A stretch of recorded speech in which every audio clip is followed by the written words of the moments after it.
Sandra all the time is here with the cold hard truth. She's the ears and the eyes for me and you. Every day, everyone want to hear from Sandra. And every time on the air, she's getting better. Tell your sister, tell your brother, tell your mama, to call Sandra in the morning and in the evening. They always calling Sandra. And when they start fighting, they calling Sandra.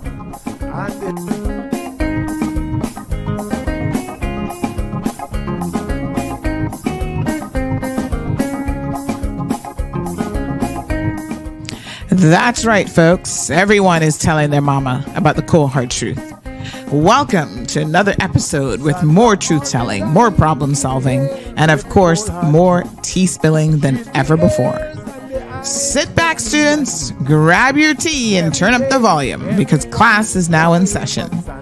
Call in at 936-2626 because your voice matters. Share your opinion on issues that matter the most to you.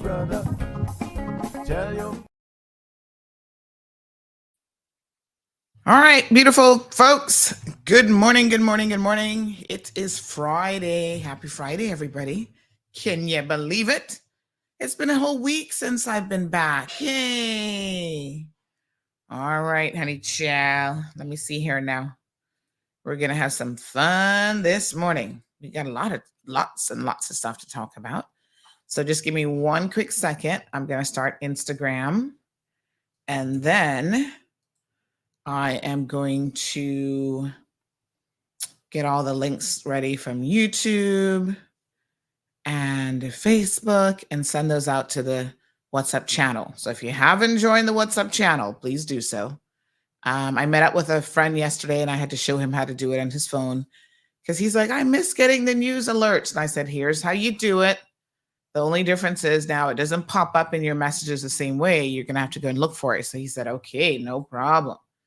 So, compromise.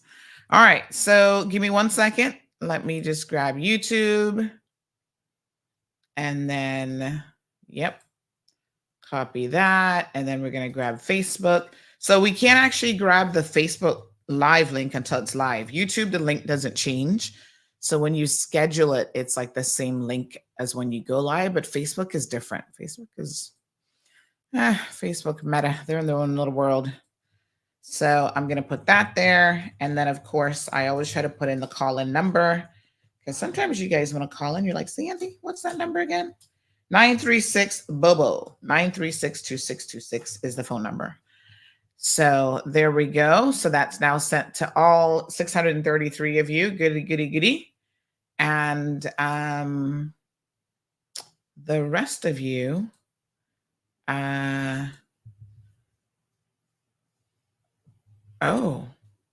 Toronto. Oh my gosh. So Hurricane Ernesto's out there, by the way. Somebody just reminded me of that. And thankfully we were not in its path, but I think, is it still a Cat 1 storm? Headed to Bermuda, it looks like. So some of the islands are getting a little licky from that hurricane. Oh my gosh. What a hot mess. We're halfway through August, but don't get comfortable because y'all know how this works. It's now this time of year that the hurricanes start to kick up a bit. So First Lady, good morning. Strong Wilt, for some reason, Meta just hid your comment. I don't know why Facebook does that. And if I'm not looking at the Facebook feed on this screen over here, I don't even see that that's happening because on my program, I see the comments. It's very, very strange. I can't explain it. And so I can't unhide it because I don't see it a lot of times if I'm not looking over here. And a lot of times I'm not actually looking at because I only see it if I'm looking at the Facebook page, like in Facebook, and I'm not. I'm looking at another application where I stream that allows me to pull all the pieces together. So I don't know, Strong Will, why it blocked your comment, because all you were saying was good morning. I mean, what the heck? Facebook, y'all need to tone down on the AI stuff a little bit, because I feel like it's a little bit off. You know what I mean? Yes, honey child. Good morning, Irvelyn. How are you? So listen now, honey child. Let me turn down this microphone. I gotta turn this one up. Yesterday, y'all know this phone had me just about cussing. And I called the board support people because it's only so many things that could be, but then that's a list that you got to kind of work your way through. So I thought it was the cable and I swapped it, and then it started doing the same thing again. So it's fair to say it's not the cable. And then I was thinking, I mean, it would be highly unusual. Nothing's impossible. Listen, these things are man-made, so nothing's impossible. Could it be something with the board? I mean, that would be the last thing that I would think on my list of things, because I'm actually not touching the board when I fix it. So it's not like I'm unplugging it from the back of the board. I'm just unplugging it from the phone itself and reconnecting it. So he actually said, because this Samsung phone updated itself on the 12th. So he actually said, I think that's about when our issue started. So he said to me, there is a setting on the phone, because what's happening is the phone is defaulting to like headset or something else. It thinks is how the calls are coming in.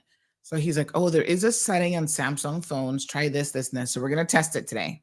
If we make it through the whole day without any phone issues, then I think that might have been the problem. And then he gave me another solution. If that doesn't work, something else to try from the angle of the phone. So we'll see. All right, we got some things to give away this morning. Good morning, Miss Dee Dee. Stephen is joining us from the UK. Irvelyn is here.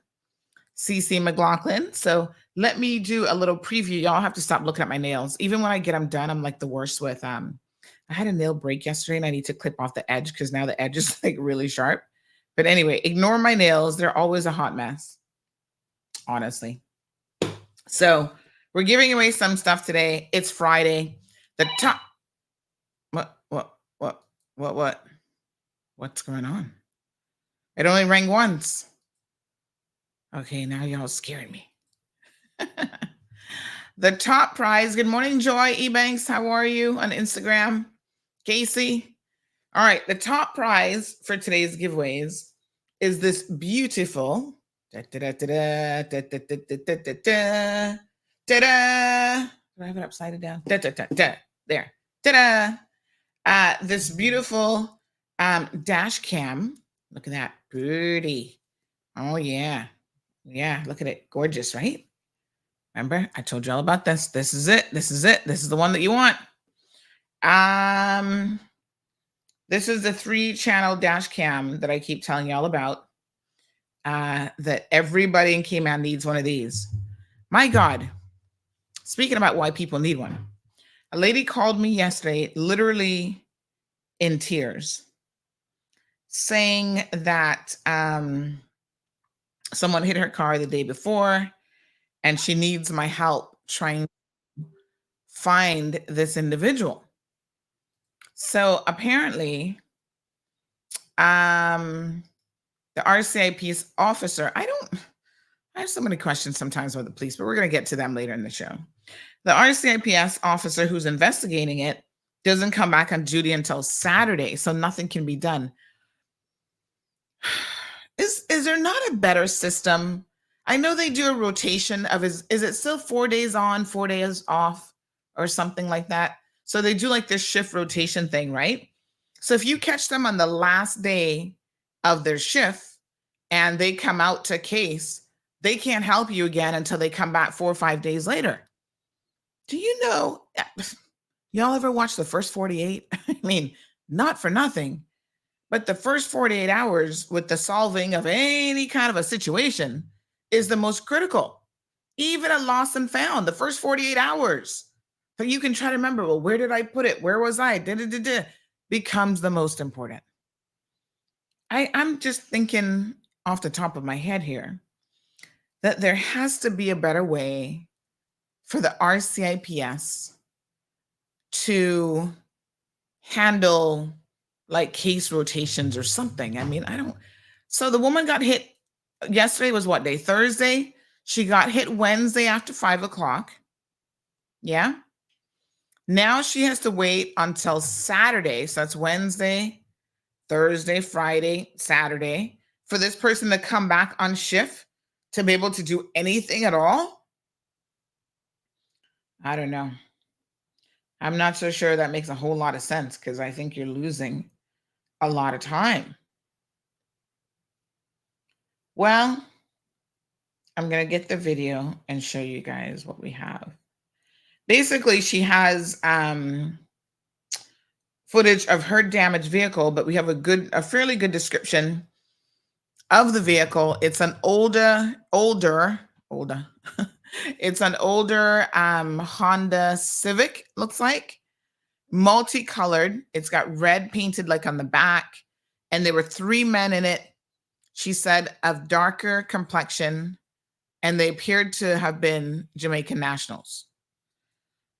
They were probably all scooshed in trying to get back from work. One was sitting in the back, and then there was the driver and the front seat passenger. Y'all hit the woman and then ran and took off. Shame on you, first of all. Happened right in the vicinity of the spot. So if anybody saw anything, please assist this lady in getting her, getting in contact with them, and getting her vehicle sorted out. I figure the only reason you're going to run, there's only a couple things that could be possible, really, is number one, you have no insurance. And let me tell you something. Or you're not supposed to be driving, like you've already had your license taken away, which means you don't have any insurance anyway. Those are the types of people that we do not need on our roadway. Very, very dangerous. Sometimes I sit in traffic court and I hear the shenanigans of what people are doing in our roadway. And to be quite frank and honest, I'm going to be honest with you, as many lawless drivers as we have, I'm actually surprised that we don't have more fatalities and more accidents, because these people are just like, they're next level. They don't give an ish. They don't care. They're out there drinking and driving. They're speeding, careless driving, on the phone, not paying attention. They have the most going on, you know, doing 100 miles an hour. And it's like no big deal. One guy, he didn't even know the police were chasing him because he was going so fast, driving like that and still on the phone, still distracted. I was like, it would be bad enough driving 100 miles an hour on the Harkwell. I mean, that's next level crazy. That's why y'all be flipping over by it cost you less. Okay. But on top of that, you're actually talking on the phone and being totally distracted where the police are in pursuit of you and you don't even know. Wow. So please, if anybody saw anything in relation to this incident right by Spots, about 5:15 on Wednesday with this Honda vehicle, please come forward. You might have seen something and you didn't even realize it, any information at all. You see now, if I were passing by, my dash cam would have caught it and I would have been able to go back to the dash cam. Speaking of which, where did Marlon put? I need to find something.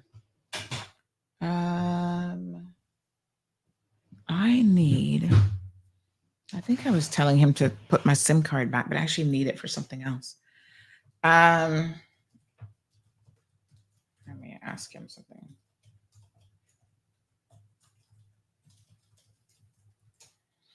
All right.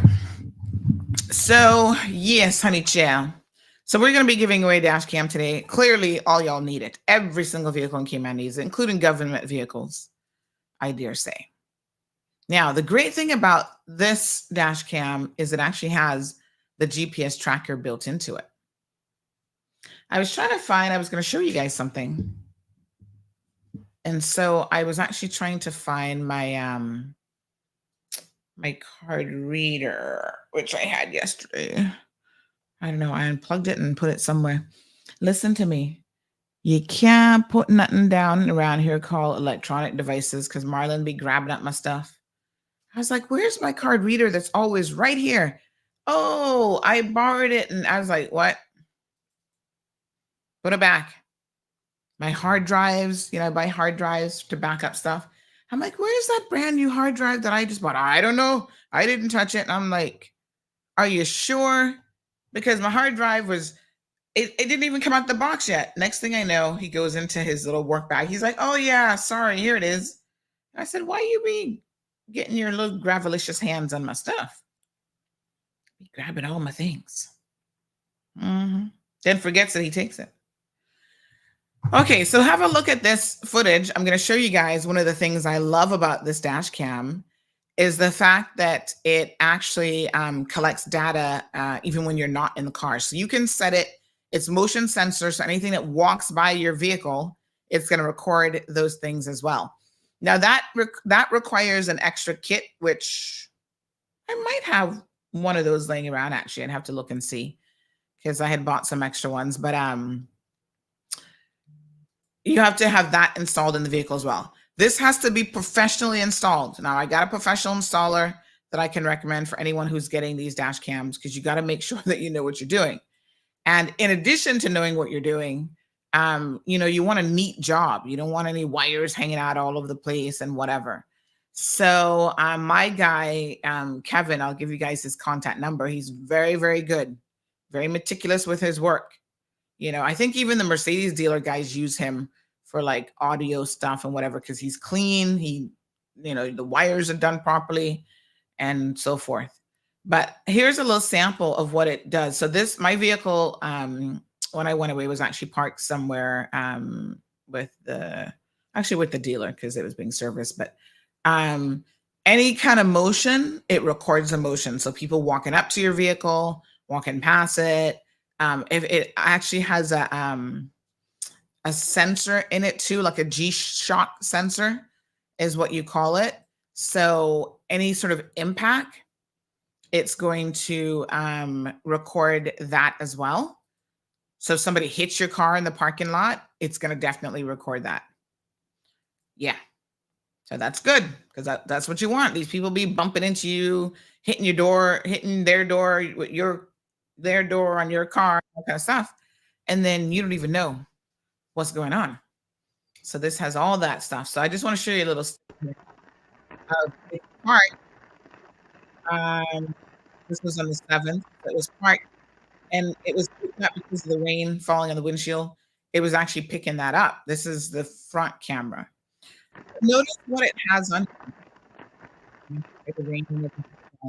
I'll mute it.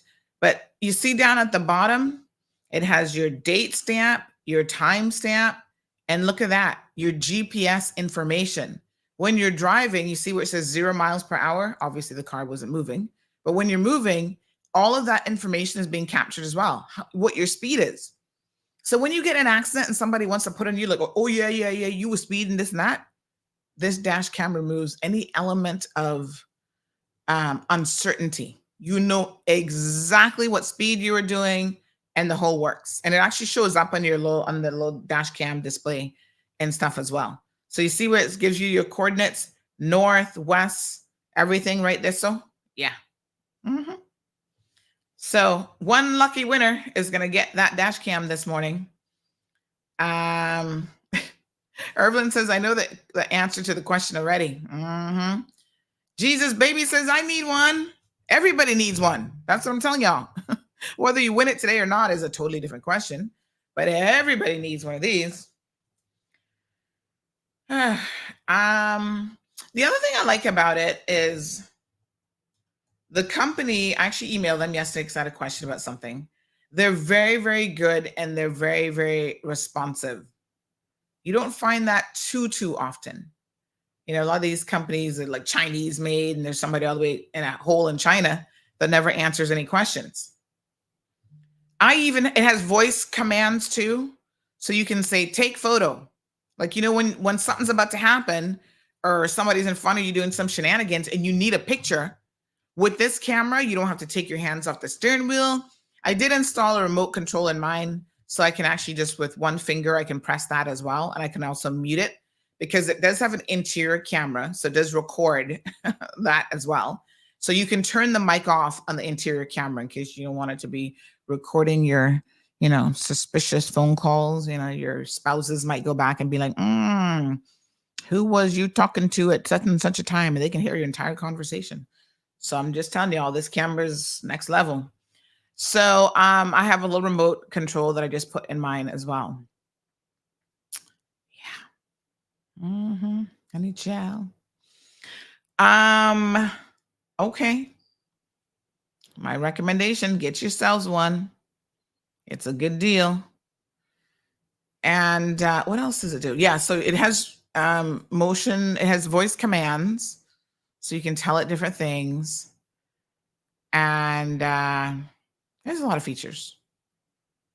Good quality, parking modes. That's what I was telling you about, the 24/7 parking mode, infrared night camera. So even the night quality is good.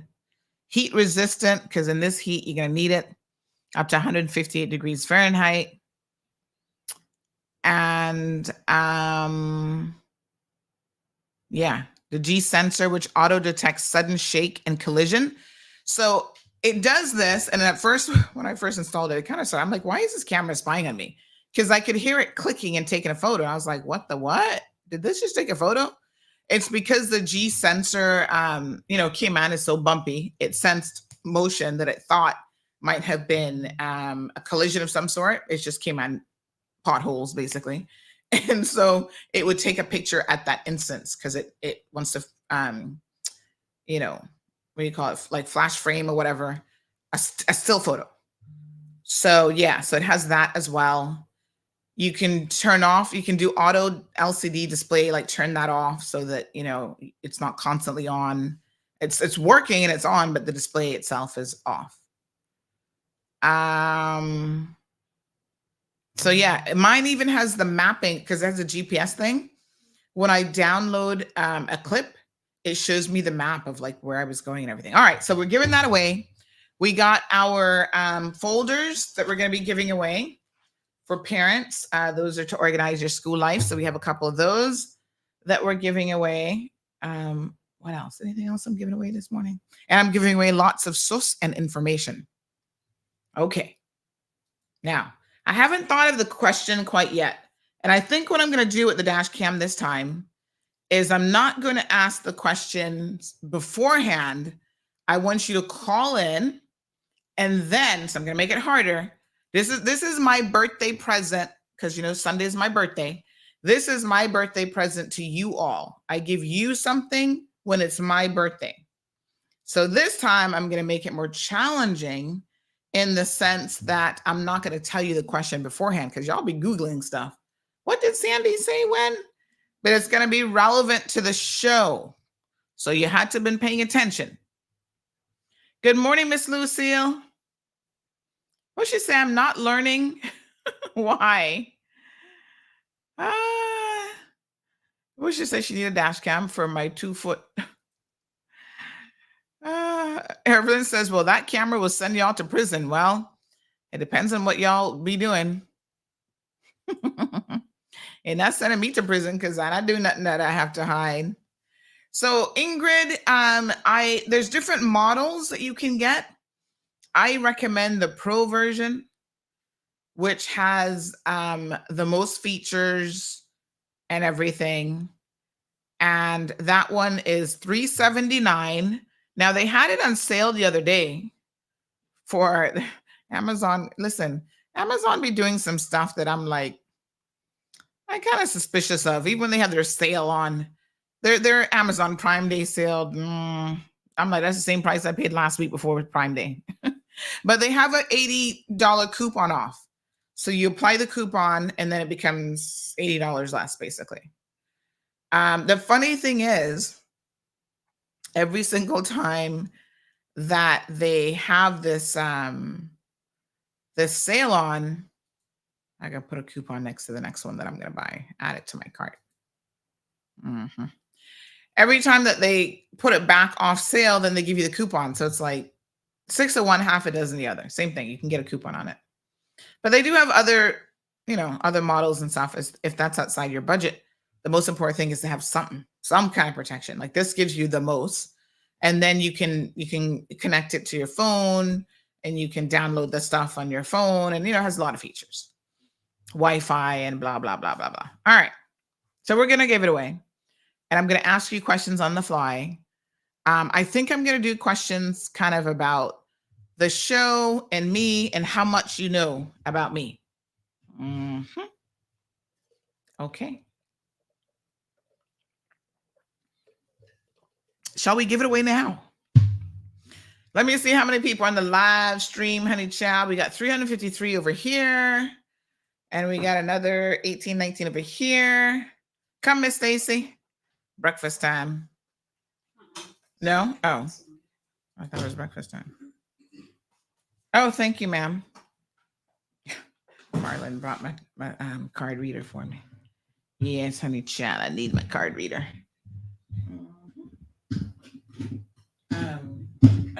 Need to plug that in. All right. So shall we do it now? Shall we do the giveaway now?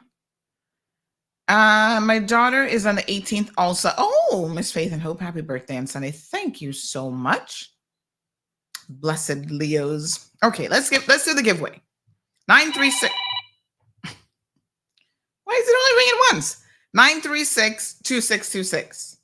Is there something else going on with the phone? Because now this would be a flow problem and not supposed to ring just once. Unless y'all hanging up. All right. Okay. Think we're in business. Good morning, caller. Hello? Uh-oh. Ooh, honey child, you sound all kind of distorted.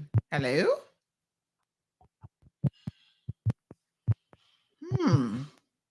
I can't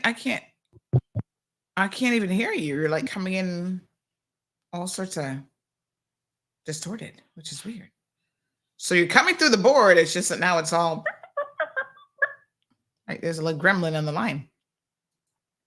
Irvlyn says her daughter's the 19th, so I know. K Mankind says, well, I know you love plantain and fried bread food. One question is going to be a food question, actually, K Mankind. So 936-2626. Call in if you want to give your have a guess at a few questions. And I literally have not really thought about the questions too much in advance. So it's going to be very much on the fly. Good morning, caller. No, sir. Okay, something's going on here. Hold on. You hear that distortion? Hello? What's going on with... Good morning, caller. Hello? Hi. Sorry. Oh, bless you. Okay, this is really weird now. The phone problems have just gone to like a different level. And you see, I strongly suspect it's not even to do with your system because I think it's actually careless and worthless. I mean, cable and wireless. Because listen, this is weird, right? I mean, I just unplugged it and plugged it back in and now I can hear you. But what I'm hearing now, I don't have any real explanation for that. I don't know what would be causing that. It's not uncommon. I mean, even when all my calls that I make, like I have to dial 3 or 4 times because it shows us calling, but never a dialing or a ringing tone. Wow. And then it just goes off, and I have to call sometimes 4 or 5 times before it actually ends up going through. Oh my God! But of course, if the caller I'm trying to get, if the person I'm trying to get has a WhatsApp, I can call them on WhatsApp, and it goes through immediately. And I think it's an exchange issue with the some weird things have been going on since they introduced 5G, I think. What 5G? They only introduced the number and the letter. They didn't introduce a service that represents the number and the letter. Because I don't get no 5G and I pay for that. So, and I've already had 3 or 4 texts come in. They can't answer the question. So this person says, good morning. Just give me the camera so I can follow John. That's a good one. All right. You're going to try your hands at winning the camera? No, That's the idea. All right. Questions. All right. Name 2 things that I did recently on vacation, like 2 different things. Places I went to. Yeah. Oh, yeah. You see, I missed your shows when you came back. Oh, man. I've been crazy busy, but you went to Walmart. I don't think I could go wrong with that one. Oh my God. You know what is so funny? I can't even argue with you because yes, I did go to Walmart. All right, we'll give you that one. One more place. And you took Gigi. Oh, I'm sure you took Gigi to some sort of educational park or center. Oh man, I thought you were going to have the other answer to that. You're it wasn't really so much educational, but we did go to a few places with her. But Disney World, Disneyland. No, I don't know. I avoided Disney like the plague. Good Were you try. in Florida or another state? No, I was in Florida. All right, good try. Good Busch try. Gardens. Yeah, you would have gotten that one because we did go there, but you already got it wrong. Have a good one. Thank you. Good effort. Good effort. Good one. Bye. Good effort. All right. Good morning, caller. Oh, Lord. Hold on now. Can't resume call. What the heck is going on with the calls? Hello. Good morning. Hello. Oh, my God. This is ridiculous. What is this? Okay. Somebody needs to help me out here with what's going on with the phones. See, I can hear you. Yeah, I know you can, but I can't hear you. Now, listen, hold on. I'm going to switch cables mid thing here because as much as we like to cuss Flo, I'm going to tell you why I don't think this is a Flo issue. Hold on. Because if this was Flo, I wouldn't be able to fix it myself. Let me be very clear here. Hold on, honey chill. Yeah, so I can't fix Flo. I'm not that special. So it has to be, but I mean, I've changed out cables twice already. Hold on, caller. I'm in the middle of changing out the cable again. Oh, Lord, I'm going to be real live technician here. And then the next thing. All right. So we put it in that port now. This is a different cable again. And then if this doesn't work, I have to try another cable. Caller, are you there? Good morning. Hello, honey child. All right. Hi, is it working? Well, for now, we'll go with it. Okay. All right. So tell me this is only question number 1. Now it becomes easier for you because, the other person kind of gave you some possibilities. Come on. All right. Question number 1. Name 2 places that I went recently on my vacation. Well, I know you went to Tampa, Florida. No, not like when I was in. Give me a second. Okay. All right. I know that you stayed at the lovely Evermore Resort in Orlando with your family. Okay. I also know that you visited SeaWorld. Yes. With your family. All right, that's true. That's true. Stop. Because if you don't get the second question, then you're giving people all these answers. So you got So you got 2. Yeah, but there's more. I'm not gonna that question was easy. Okay. All right, ready? Question number 2. So you're on your way. Question number 2. I'm a little bit obsessed with an activity at the moment. What is that activity? Pickleball. Yes. Wow, you've been paying attention, honey chow. You are one question closer to winning this beautiful 3-camera dash cam. All right. Your final question. Okay. All right. The last time I went away, you'll remember, I talked about a place in Florida that I went that I had never been before. And I also talked about a food item related to that place, which is one of my all-time favorite desserts. I'm giving you all kind of tips here. It's tied into the name of the place that I went to in Florida. And it's a dessert.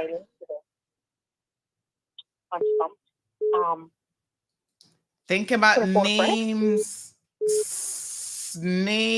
of places. your all-time?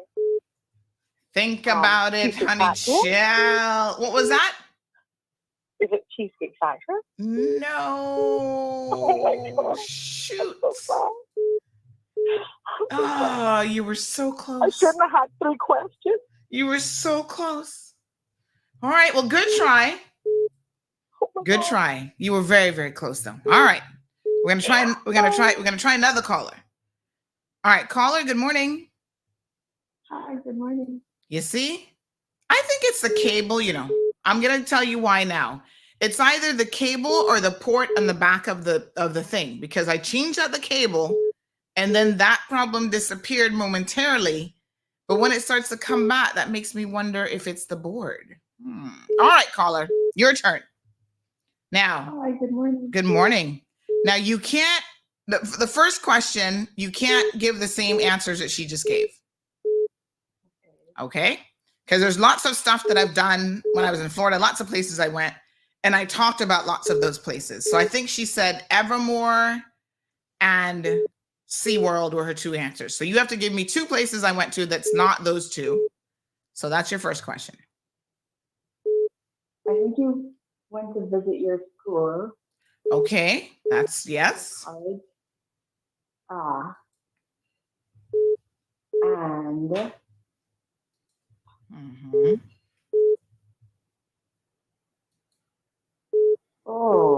you did some shopping. You went shopping. I don't know, Walmart. The first caller said Walmart, so you need to give me somewhere else that I went.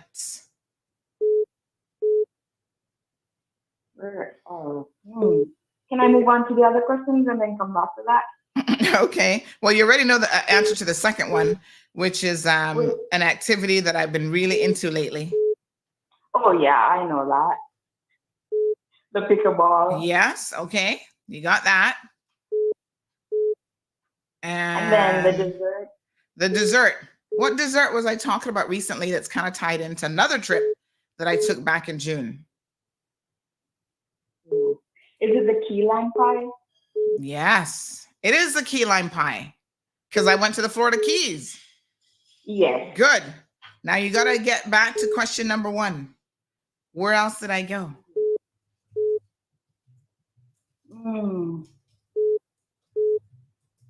Did you want to visit your Aunt Lottie's Nope. place? I don't know. No. No. Oh, sorry.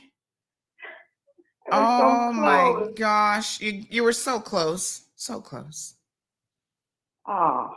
Oh. So sorry. She was close. Good morning, caller. Hello? Oh Lord. Hold on now. Hello, good morning, caller.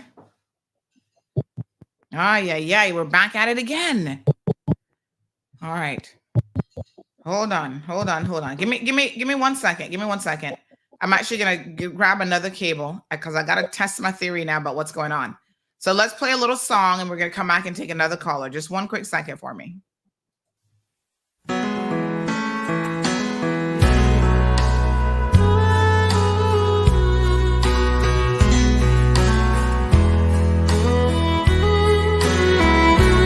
You don't know who I am, but I know all about you. I've come to talk to you tonight about the things I've seen you do. I've come to set the record straight. I've come to shine the light on you. Let me introduce myself. I am the cold hard truth. There is a woman we both know.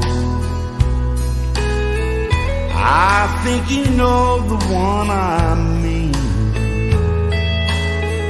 She gave her heart and soul to you. You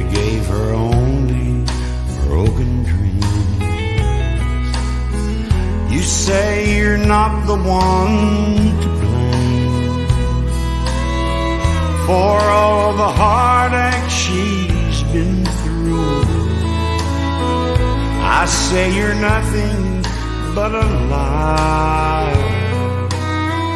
and I'm the cold hard truth.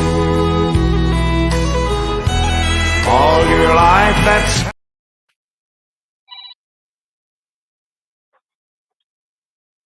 Hello? All right, we're gonna try it again, honey chillin'. Okay, all right. I changed that, a totally different cable now. I've gone with the cable made by the manufacturer of the board, so you can't get any more stable than that. Good morning, caller. It's me again. It's you. I won't win. All right, question number 1, but you can't repeat the same places that you did before. So you got to pick 2 new places.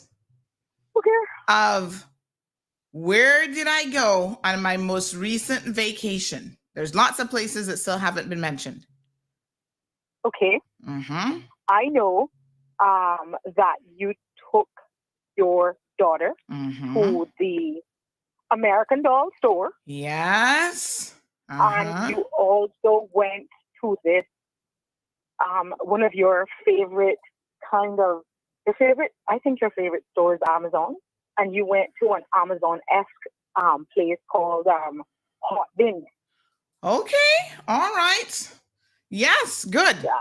And then the second question, well, you know that one already, unless you have amnesia, you would remember.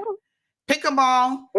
And then question number 3 is in June, I went on vacation to a place. And then that made me reminisce about one of my all-time favorite desserts. What is that dessert? I think you traveled to the Keys. Yes. And, well, everybody knows Keys is key lime pie. There you go. Ding, ding, ding, ding, ding. We have a winner. Congratulations. So, yes, I was talking about, in my brain, I never even put it together. Florida Keys and key lime pie. Key lime pie, apparently. Key lime come from the Keys. Yes, apparently it's the home of the key lime pie. So they claim. And I'm like, I don't see a bunch of limes around here. But anyway, that's where it was invented. So there you go. Thank you so much. Yes, so congratulations. You have won yourself this amazing dash cam. And now you can I'll send you Kevin's details. Just WhatsApp me and I'll send it to you. Kevin you'll have to pay him for the installation, obviously, but he does an amazing job. And now you can have your entire vehicle, your family, everybody protected. Good stuff. Yes. I come and storm up that pickleball court. Bye. Thank you very much. So congratulations. Y'all just needed to pay attention a little bit, and look at that. All right. So I want y'all to keep calling though, because we're going to be giving away now some of these booklets for parents. And this is these are going to be easy peasy, lemon squeezy. These are organizers. How many do we have? We have 5 that we're giving away this morning. These are organizers to make your lives as parents that much easier. So we're going to get on it. Good morning, caller. Look, it's still happening. Oh my God. Okay. So hold on, honey chow. So I know now it definitely isn't the cable. Now it gets more serious. Could it possibly be the phone? I mean, that is a very stark possibility. Good morning, caller.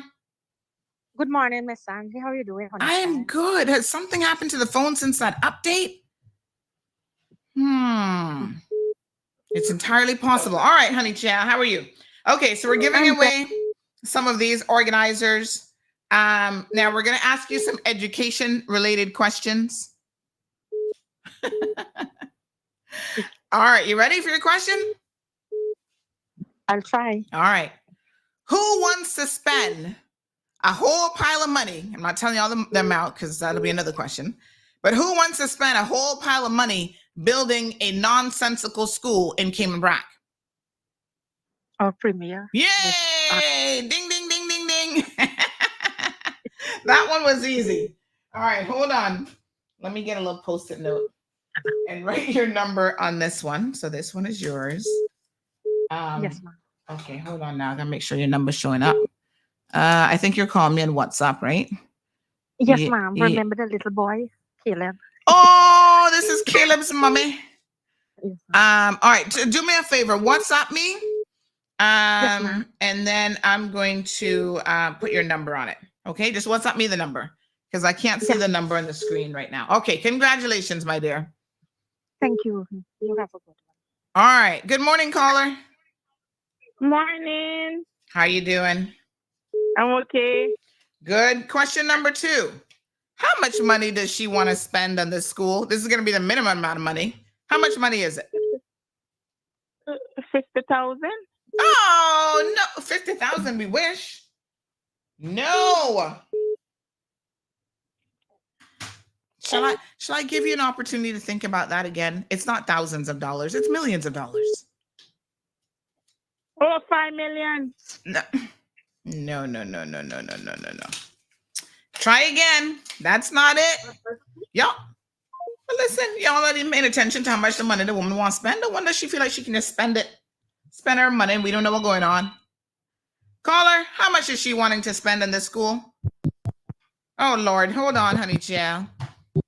I wonder if it's the phone. Flo, I'm going to have to beg you on your phone, honey child. Morning, caller. Hi. Good morning. Good morning. Good morning. Yeah, 50 million.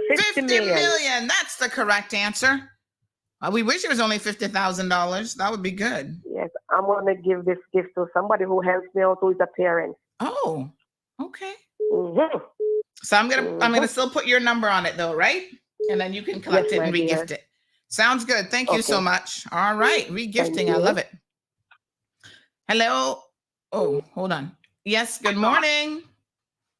Hi. Good morning. How are you? I'm good. Yeah. So that one has been answered already. I'm gonna give you another question. Who is, and these are all related to education because this is a student planning calendar.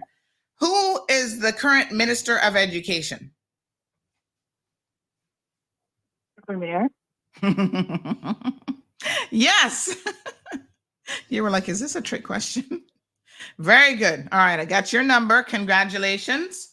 You have won. I'll put your number down. We got 2 more to give away, honey child. Thank you. All right. You're welcome. Good morning, caller. Oh, All right, keep calling. We got 2 more to give away. This is Sandy's birthday giveaways. 9362626. Good morning, caller. Hello. Oh, hello. Hi. Hold on now. This thing is gonna drive me crazy. All right, hold on. Let me unplug it again. So yeah, it's not the cable. And like I said, I'm willing to bet my money now that it's not even the board. It's probably the phone itself. Oh my gosh. Did something happen to the phone while I was away? Other than that update? I don't know.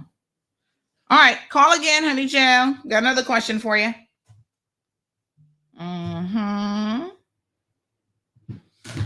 Okay. RMR says 50 million, 8 million for the apartment block to house the builders. Yep. Total waste of money. Sandy, you're gonna hell with that question, says Melita. Which question? The $50 million question? Diamond Princess, good morning. Happy Friday. Buenos dias, Miss Alba. Abby says, it's Friday, Mama. We want the tea. Oh, we're going to get to that next. But we have 2 more to give away. All right. We'll hold them here until y'all want to call in. Okay. Let's talk about some sauce. The first one is I'm going to give y'all an exclusive story. We haven't even posted this one on social media yet. This person has been arrested.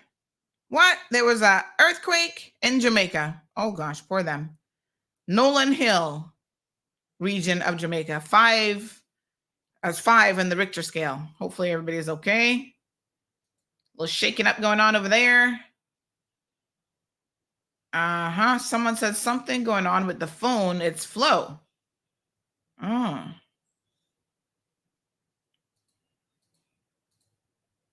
Say what? Something going on in the BRAC right now? Lord Jesus, what's going on? Come.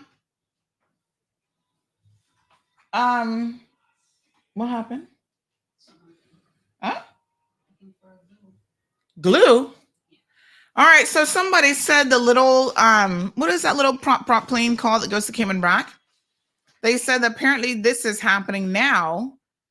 There's damage to this wing too. Bring the picture up. You gotta be kidding me. Cayman Airways, y'all having a streak of, boy, if I didn't know better, this is some bad mojo. This person said, Sandy, I had the same issue with my phone yesterday and restarting the phone sorted it out for me. I mean, I did restart the phone a couple of days ago, but hold on, I'm going to do it again. All right, I am going to do it again. The thing is, I never know how to restart this darn phone. That's the biggest problem. All right, so I think I hold this button. Is it down power button and something? All right, hold on. Let me try to restart it. Okay. All right, yeah, there we go. Restart. All right, I'm going to restart the phone. That may help. I don't know. I don't know what's going on. So somebody else had a similar issue yesterday? Okay, so something got it from an employee at 8:05 this morning. Oh, so apparently the BRAC little prop plane, well, what on earth would hit that?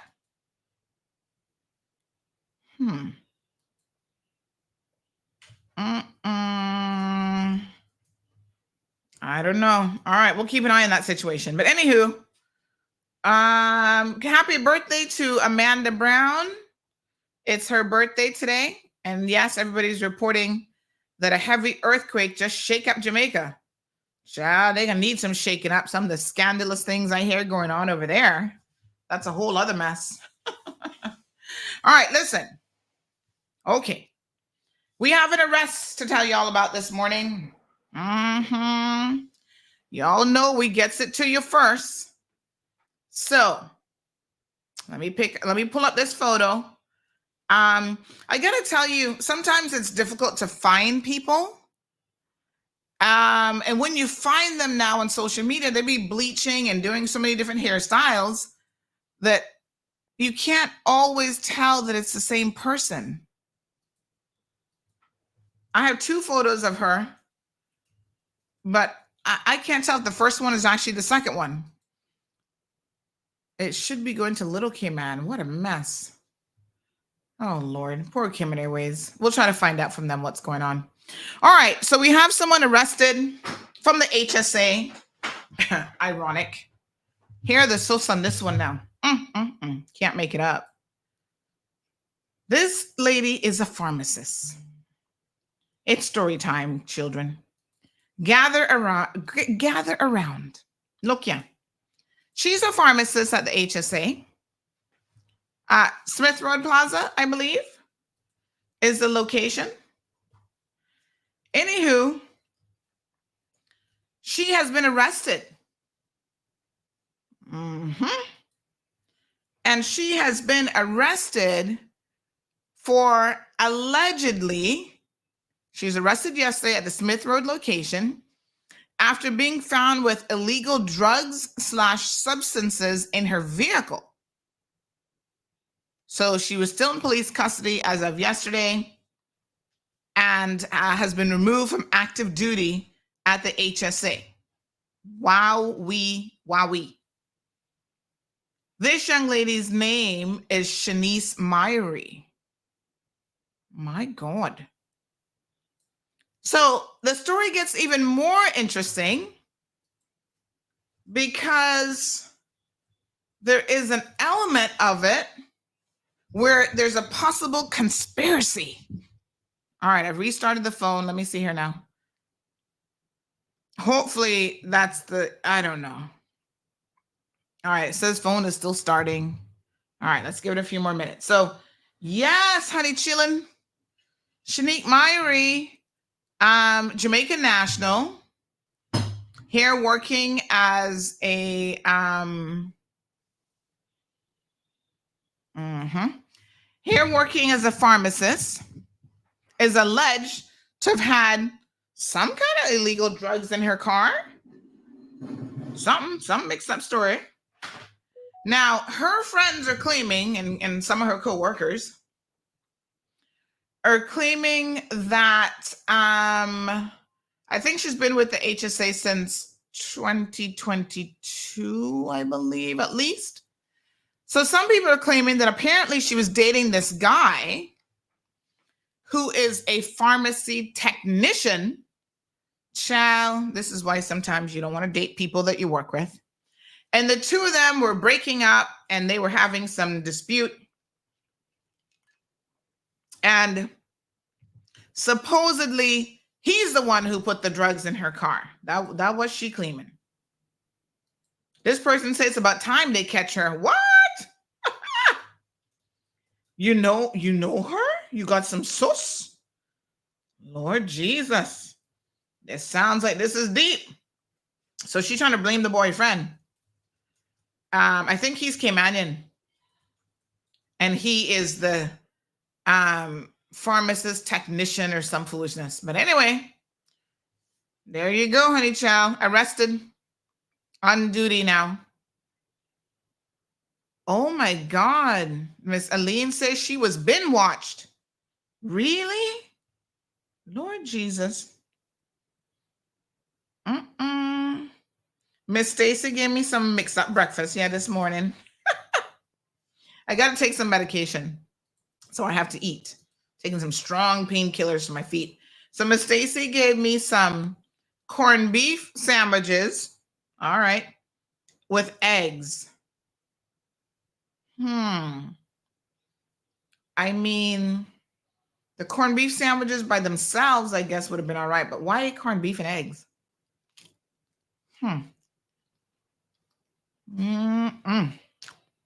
of a suspicious combination. All right. Let me get my tablets together. But oh God, this poor, I hope she not make the corned beef too spicy. Because first thing in the morning, oh God, that'll burn a hole in your stomach, child. Corned beef sandwich for breakfast. She could have just done eggs and bread and butter. All right. Anyway, we're going to take her little tablets now with food. So, yeah. So this young lady's arrested. We're going to keep an eye on this story for you. But it seems like based on your comments, some of y'all are not surprised.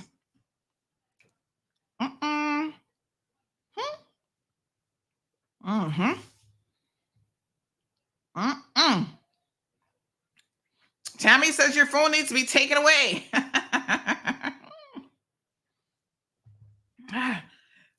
Miss Venice said, check and see if John is not Cayman Brack driving again on the runway. Oh my God. Oh my God. No, sir. Sustainable Cayman, we're coming to that story. Hold your horses, honey child. Hold your horses.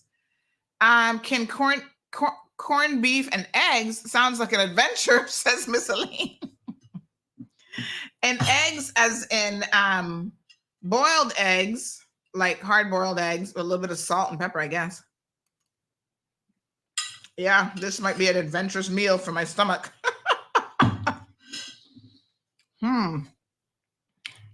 Lord Jesus. Mr. Good Look says Miss Stacy's keeping you strong as an ox. Oh my God, it is a different combination. I don't think I've had these two foods before, like together. Okay, Can Barantes, buenos dias. Buenos dias. Pura vida. All right. This person said, I'd like to donate my camera to John, but not even that could help him. Lord Jesus. So Sean Goulding or Golding is also arrested well, he's not arrested, but he's the boyfriend. So I don't think he's arrested yet, but I'm sure the police now looking at him because they're trying to put the blame on him. Poor little Kim Onion, you know, he got to be up in the mix. So let me see now.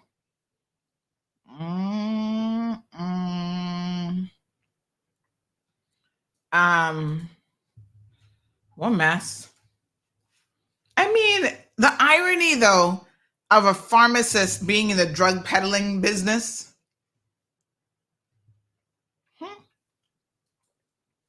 You sure he came out yet?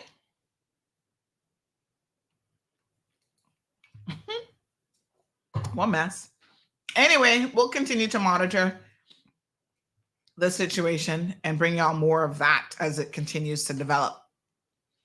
Speaking of pharmacists and doctors and drugs, did y'all hear that several physicians and others have been arrested in relation to this man? Oh Lord, what's his name now? Matthew Perry. In relation to his overdose. Yeah, this was trending all day yesterday. I think they've arrested at least two of his doctors. And they said that he was basically being manipulated by leeches in his inner circle. 5 people have been charged. In relation to his death, including his doctor, his assistant, 2 doctors, I think. Because remember, he overdosed on this ketamine drug back last October. So at a news conference yesterday, the U.S. attorney for the Central District of California announced a shocking number of charges against the 5 defendants. I mean, a long list of stuff. You have physician Salvador Plasencia, 41, and 41-year-old Jasmine Sanga. And they're referring to them, or at least one of them, as the ketamine queen of North Hollywood, facing 18 criminal counts for allegedly distributing ketamine to Perry during the final weeks of the actor's life. And at one point, apparently, they have some evidence of them talking about, oh, how much is this fool going to pay for the drugs, or how much can we get out of him? Some foolishness. And then they tried to cover up their wrongdoing. So they said that, the drug was supposed to be administered by a medical professional and the patient should be monitored closely. That was not happening. And then after Perry's death, some of the defendants tried to cover up what they did.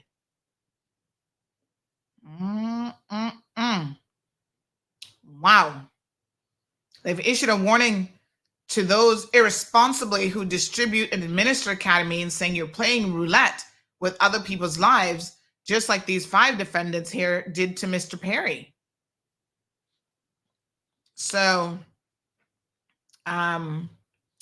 they're arrested and probably going to be going to jail. So we'll tell you more about that on another day. But I mean, you think that physicians would do better than this? But what a hot mess. I don't know. Now they're going to lose their big time lifestyles. Because, these doctors be living large, honey child. They be living in all kind of fancy homes and all sorts of stuff. Making money off of the backs of poor people. And in this case, people who, were addicts. Look, this is the ketamine queen. Look at her. Wow. You can tell she lives a lavish lifestyle. Not for nothing, but look at that fur coat and look at the necklace and the jewelry. Living her best life. Now she gonna be living it up in prison with somebody trying to braid her hair at night. Good luck to you, honey child. Get yourself a good lawyer. All right. So I'll keep y'all updated on that story. Now, here's the next thing. Yes, folks, we're aware an earthquake did hit Jamaica. We just said it. Okay.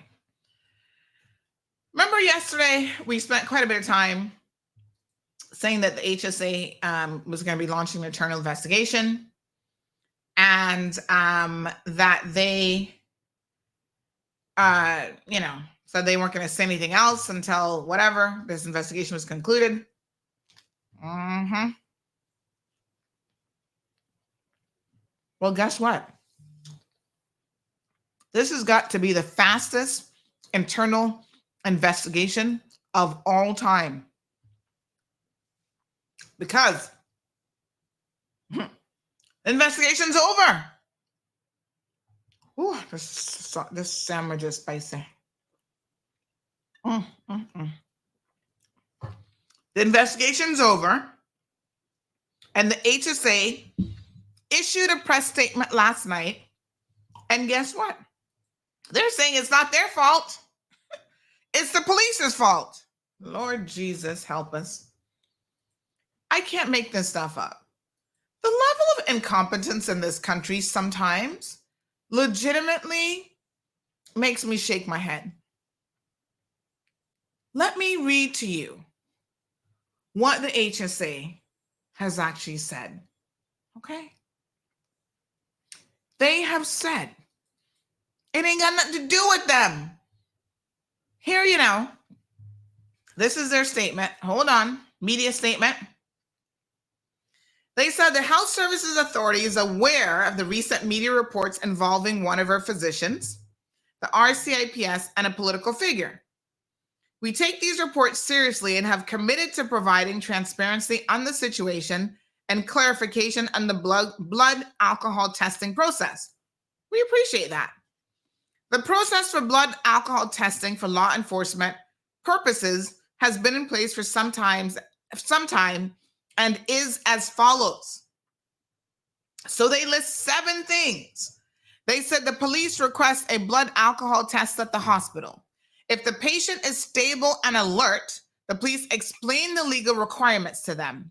If the patient consents, the police provide a testing kit with the chain of custody forms, blood tubes, and tube seals.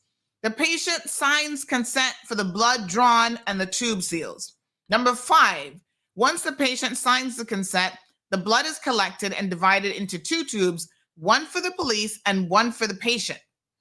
Number 6, the police and the physician sign the chain of custody forms. Number 7, the police send the sample for testing. They say that the process was recently reinforced through a training of HSA physicians led by the Office of the DPP's office and HSA's legal counsel. The training focused on blood sample provision in Section 86.2 of the Act, which is what the police now claimed. Yes, Miss Romelia, what is the right question here? The HSA firmly denies any claims that our medical practitioner objected to a police officer's request for a blood specimen.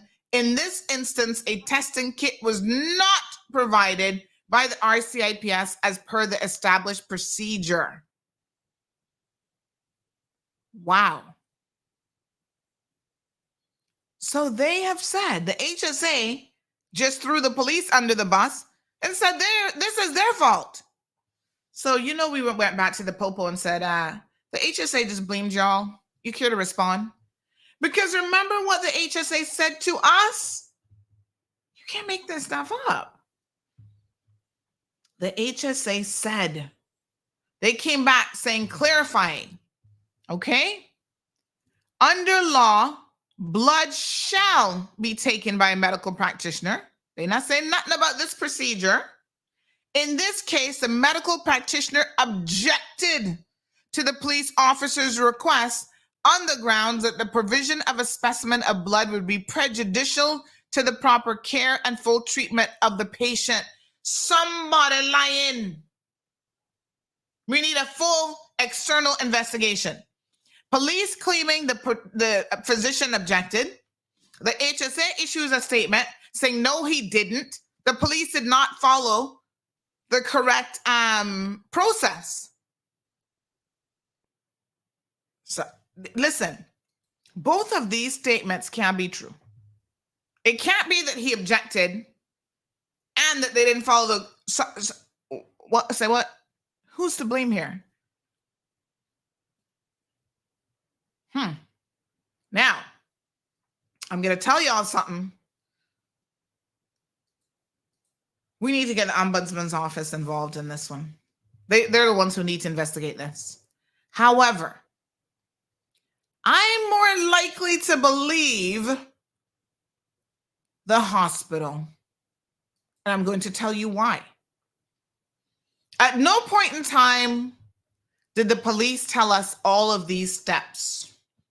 That's important. Providing details of what's required is important. I think the police officer may have indeed requested it, but it's not just saying to the doctor, oh yeah, take a blood sample.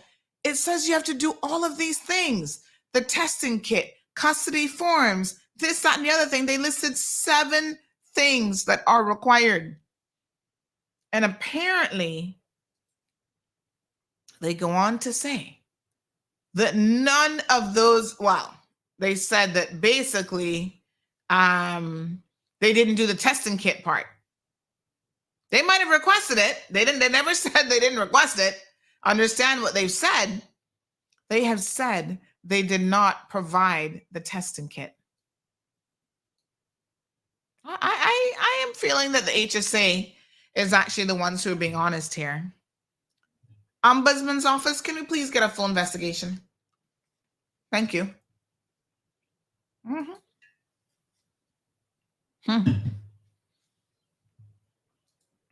Boy, I tell you,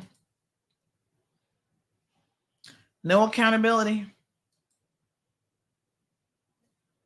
All right, so we can confirm that the little Cessna, is that a Cessna? Whatever that plane is in Cayman Brac, has sustained some kind of wing damage as well. Lord Jesus. And they're waiting on the mechanic to come from Grand Cayman to work on the plane in Cayman Brac. Wow. Lord Jesus, what is going on?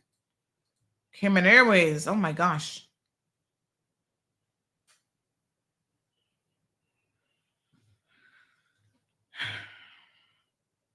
Oh yes, Miss Harriet McLaughlin from the beautiful district of East End, and Melody McLean share birthday with me this weekend. Woot woot. Happy birthday, ladies.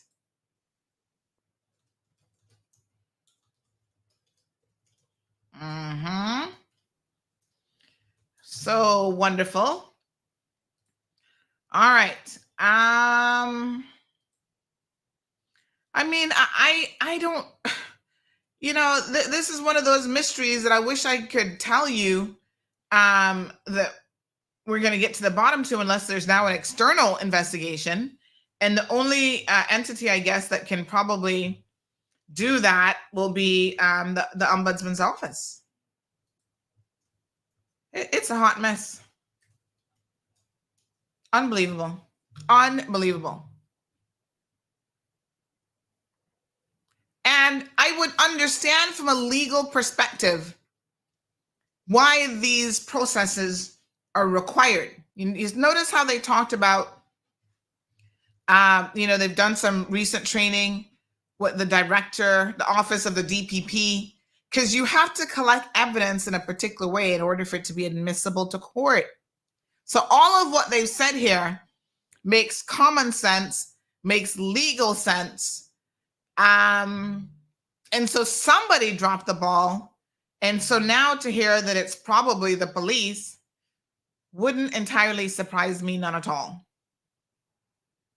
HSA, thank you very, very much for quickly investigating this and getting to the bottom of this. Now we're going to need, this person says they both telling lies for him. Now we're going to need an independent investigation to really tell us what went on here. And that should be done. Either way, no blood test taken for John. And so he'll be out on the streets again, covered by insurance, and able to run into somebody else or something else. I just pray that it's none of your loved ones that he decides to run into next time. Unbelievable. John, you should just voluntarily give up your license if you ask me. I'm just saying. The Twin Otter. Thank you, Philip. Philip enjoying life in Ibiza. How long are you going to be there for, Philip? Sounds like you don't want to come back home. Enjoying the good life. I must say, this combination of eggs and corned beef, the spiciness of the corned beef is offset by the eggs. But they're both going to be a little bit rough on my stomach. So I feel like after the show, I'm going to take a Pepto-Bismol tablet just in case. Because, child, this will upset my stomach in a heartbeat. Yeah. Twin Otter now damaged. I mean, I can't make this stuff up. Like, what the heck? No, sir. Let me see here now. Yes, sir. No mess.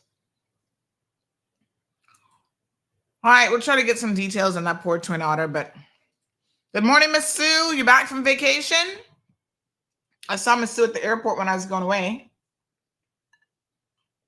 Her and her family were doing their little summer vacay.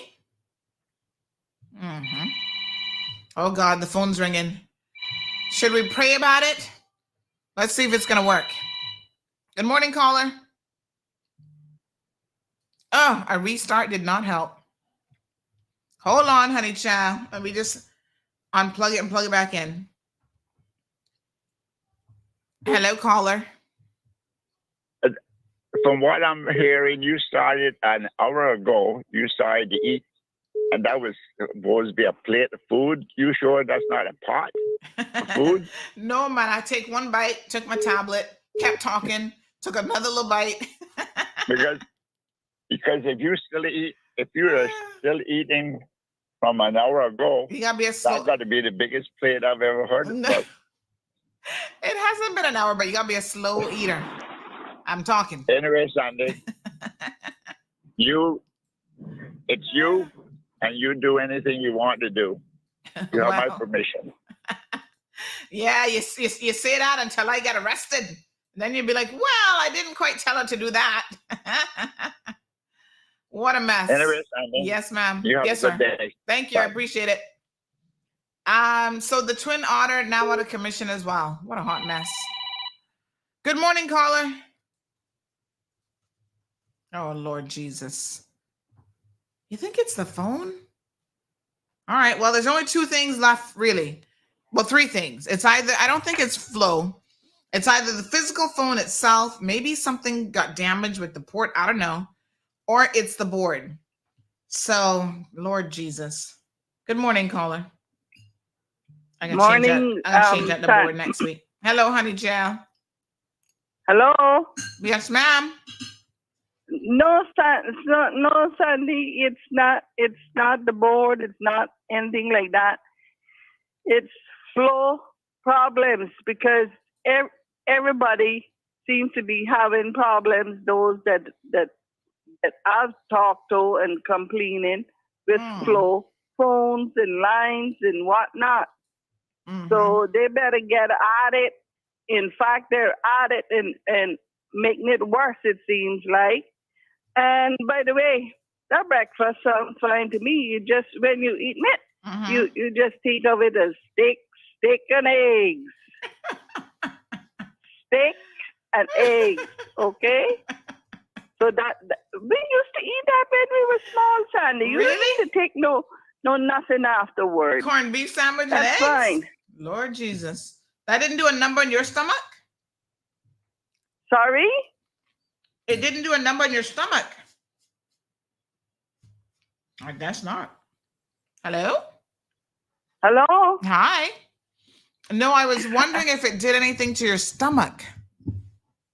It's coming. Your phone is in and out, and so is mine. And it sounds like it's staticky, like sometimes how a radio go.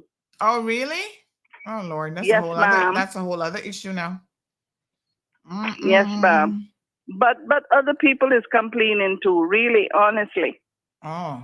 I mean, that's no solution to the problem you're having. But I think it's flow line. All right. I don't know. I'll try to find out what's going on. And if you don't want that egg and corned beef, because we do it sometime for breakfast as well. Mm-hmm. We don't put a lot of spice because corned beef has a lot of sodium. So just turn it over down here in West Bay. So see how fast it's gonna be eaten up. Thank you, caller. I appreciate it. Okay. 9362626.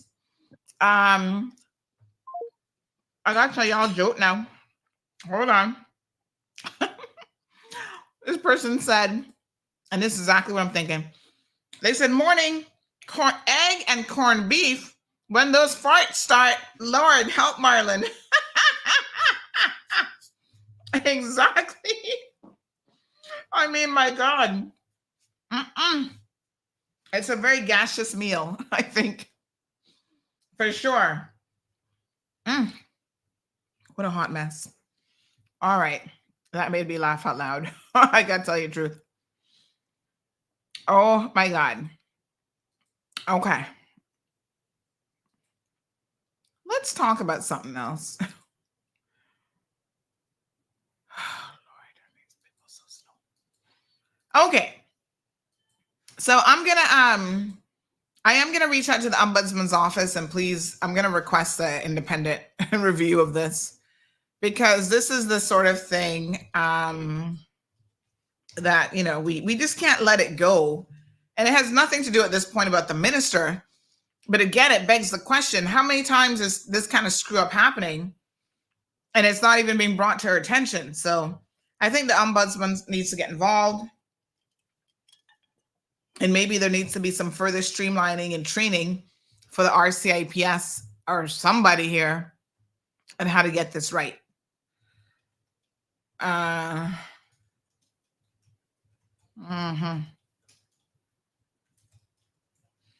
Okay. All right. So restarting the phone didn't help. So we're eliminating things as we go along.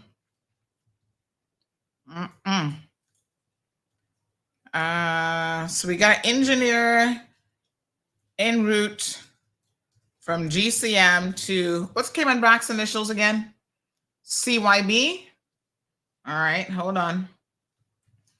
GCM to CYB to assess the damage and undertake repairs, I guess.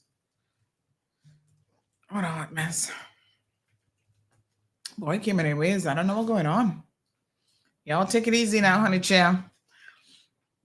Lucille says it's a UK special. You love, Sandy. I'm sending Miss Stacy a gift for that breakfast, a present for that breakfast. This is what y'all be eating in the UK. Now, the UK is not known for having the best choices in terms of food. I don't know how y'all get fat in the UK, because boy, the food, I gotta tell you, doesn't look all that appetizing. Although, I mean, I think it depends on kind of where you live and what you're doing. Because to be quite frank, the diversity in the UK, you would think that you'd have a lot of options, lots of Caribbean people there, and you know, all sorts of stuff. Lots of Indian people. So I know y'all got curry coming out the ears. You should be able to have lots of well-seasoned, because you know, Indian cuisine tends to be very seasoned. Some of it can be more on the hot side as well.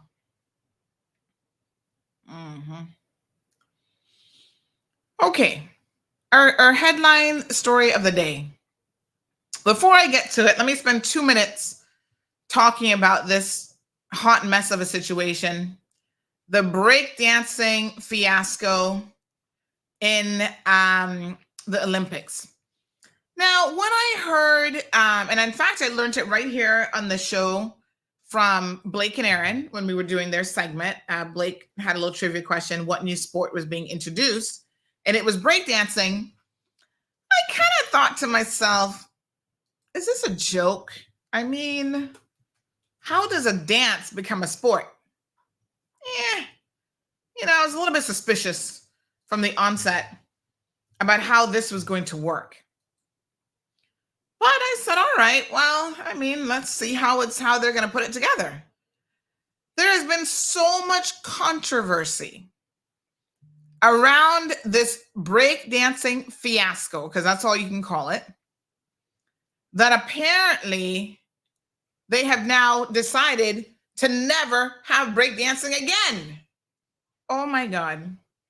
I can't make this up. So there's this woman from Australia who somehow convinced the Australian government to send her as their breakdancing representative. Now, this is where, not for nothing, but the good people of Australia, I do have to question what sort of diversity y'all have there in terms of dancers, because she was not cutting it. I'm going to show you. People have been making so much fun of this woman. She's gotten so much backlash. And she has single-handedly, I don't know what to say, but she has single-handedly managed to cancel an entire new sport.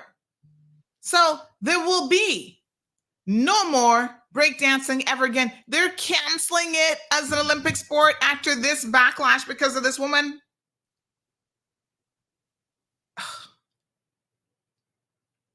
Did y'all see what she did? Hold on, let me find some footage. And then there were tons of people making fun of her, which kudos to them, because my God, what she did was all kind of deplorable. All right, hold on. Let me see here. So this one, hold on here. People have done so much,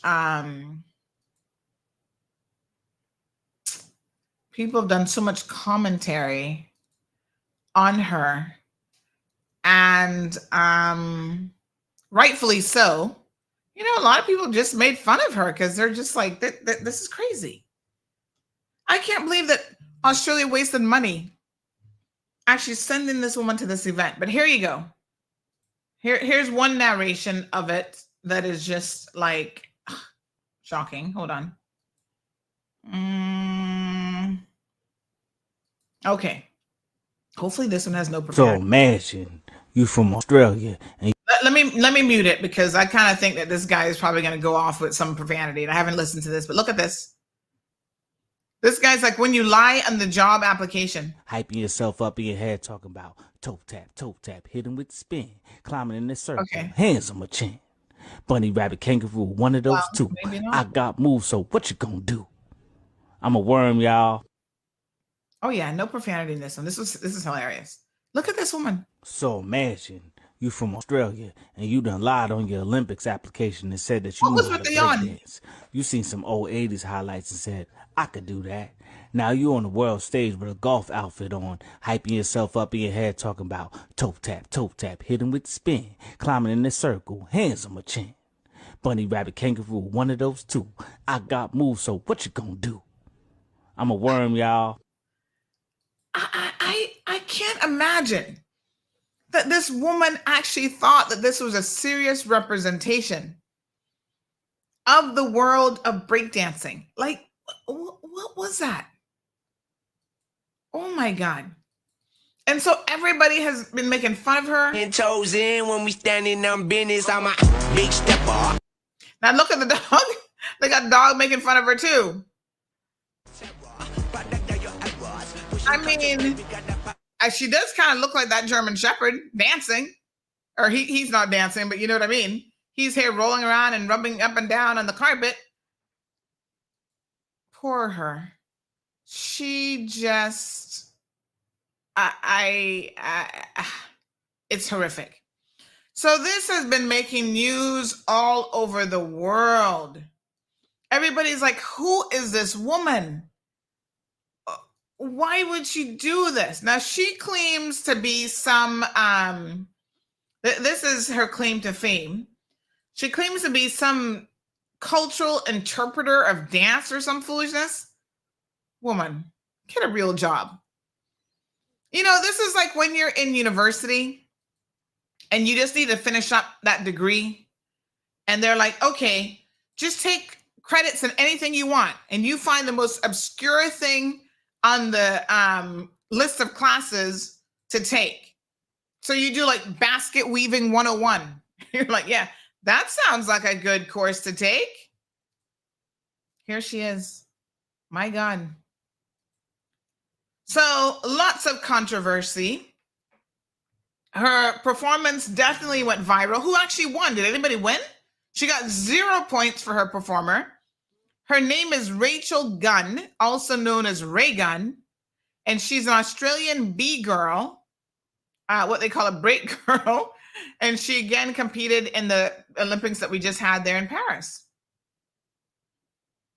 It says that she lost 3 battles in the round robin part of the competition, but her moves went viral online anyway because of how incredibly ridiculous they are. She and sporting organizations are speaking out about harassment and misinformation about her performance. So again, breaking, as they're calling it, made its debut here at the 2024 Olympics. And while she didn't earn a spot on the podium, the Australian breaker, known as Ray Gunn, received plenty of recognition online, and not recognition in a good way. She's a 36-year-old lecturer at Macquarie University, I don't know where that is, in Sydney, apparently, Australia, whose research focuses on the cultural politics of breaking, according to her faculty profile. Y'all can just make up some ish. The cultural politics of breaking, I mean, that is, how much research did that take? All of 1 hour? Y'all can... It's like you want to be I have a doctorate in the cultural breaking. Please, go get a real job, get a real degree. Anyway, she was eliminated during the round robin stage of the women's breakdancing competition, losing out to the United States, France, and Lithuania. Go figure. She didn't earn any points, but again, her clip started to go viral as a result. She's an academic who studies breaking, and she claims to compete internationally. Well, I'm surprised that we're now just hearing about her. But in June of 2023, her with her co-author Lucas Marie published an article in the June 2023 issue of Global Hip Hop Studies entitled The Australian Breaking Scene and the Olympics Game, The Possibilities and Politics of Sportification. Lord Jesus. That's when you got too much brain and not enough common sense. Poor her. She looked absolutely ridiculous. And my understanding now is, as a result of all of the criticism and memes and whatever, I think they're actually canceling it. There will be no breakdancing ever again. Wow. She now says that the hate over her performance has been devastating. She'll get over it. She'll be fine. Don't do it again. All right, so she single-handedly killed an entire Olympic sport. There you go. Let's move on. Good luck to you, honey child. Siobhan says that's not a breakdance. Oh, Gabby says that Japan won the gold for women. Now, you see, I believe that because let me tell you something. Japanese performers, they do a whole thing with even the whole hip hop genre. Japanese are on top of it, man. Their dancers are next level. They might not have invented something, but they have a way of being able to mimic it and perfect it at a totally different level. That's a whole thing in Japan, you know. The whole dance hall culture, they're into it big time. What? Yeah, man, I've seen them. They have all sorts of competition. They're into reggae and dance hall. It is considered a legitimate subculture in Japan. They dress the part, they feel the vibes, they're, they can actually dance. This woman, not so much so. What a mess. Can't make it up. Anyway, good luck to her in her future career and whatever she's doing. Mr. Goodlook says, but who put her to make a mockery, basically, is all that she did. Just the rest of the Olympics, they want everyone to forget what really happened. And when they recreated the Last Supper. Well, Australia wasted their money sending her. In my opinion, if they have that kind of money to waste, wow, they could have, linked me. I could have probably done a better job than that. So yes, the people in Japan have embraced reggae and dance hall culture at a next level. Like they got all kind of, you got to go check it out. It's a whole thing. And they perform, they do all the steps, they do everything. Japanese, it's a whole thing. Yep, Japanese dance hall. Good luck to them. All right, let's move on. Yes, inspiring. We mentioned the earthquake earlier. Looks like it was like a 5.0. So we'll keep an eye on that situation. All right, so they might have hit a bird that dented the wing like that. What kind of bird was that? That must have been John trying to fly in the air.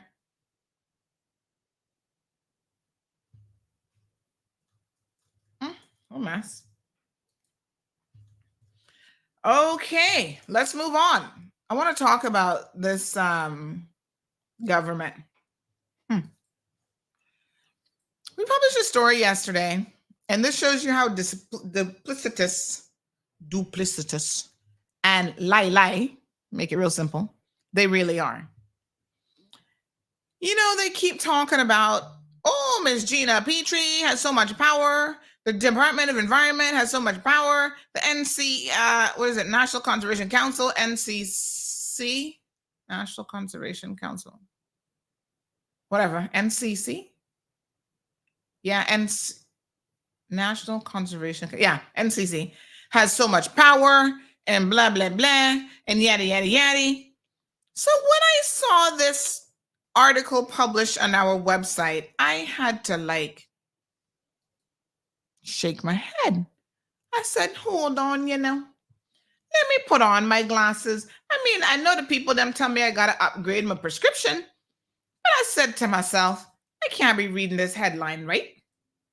Didn't this headline just say, look here, Cabinet issues permit for dredging after DOE objection?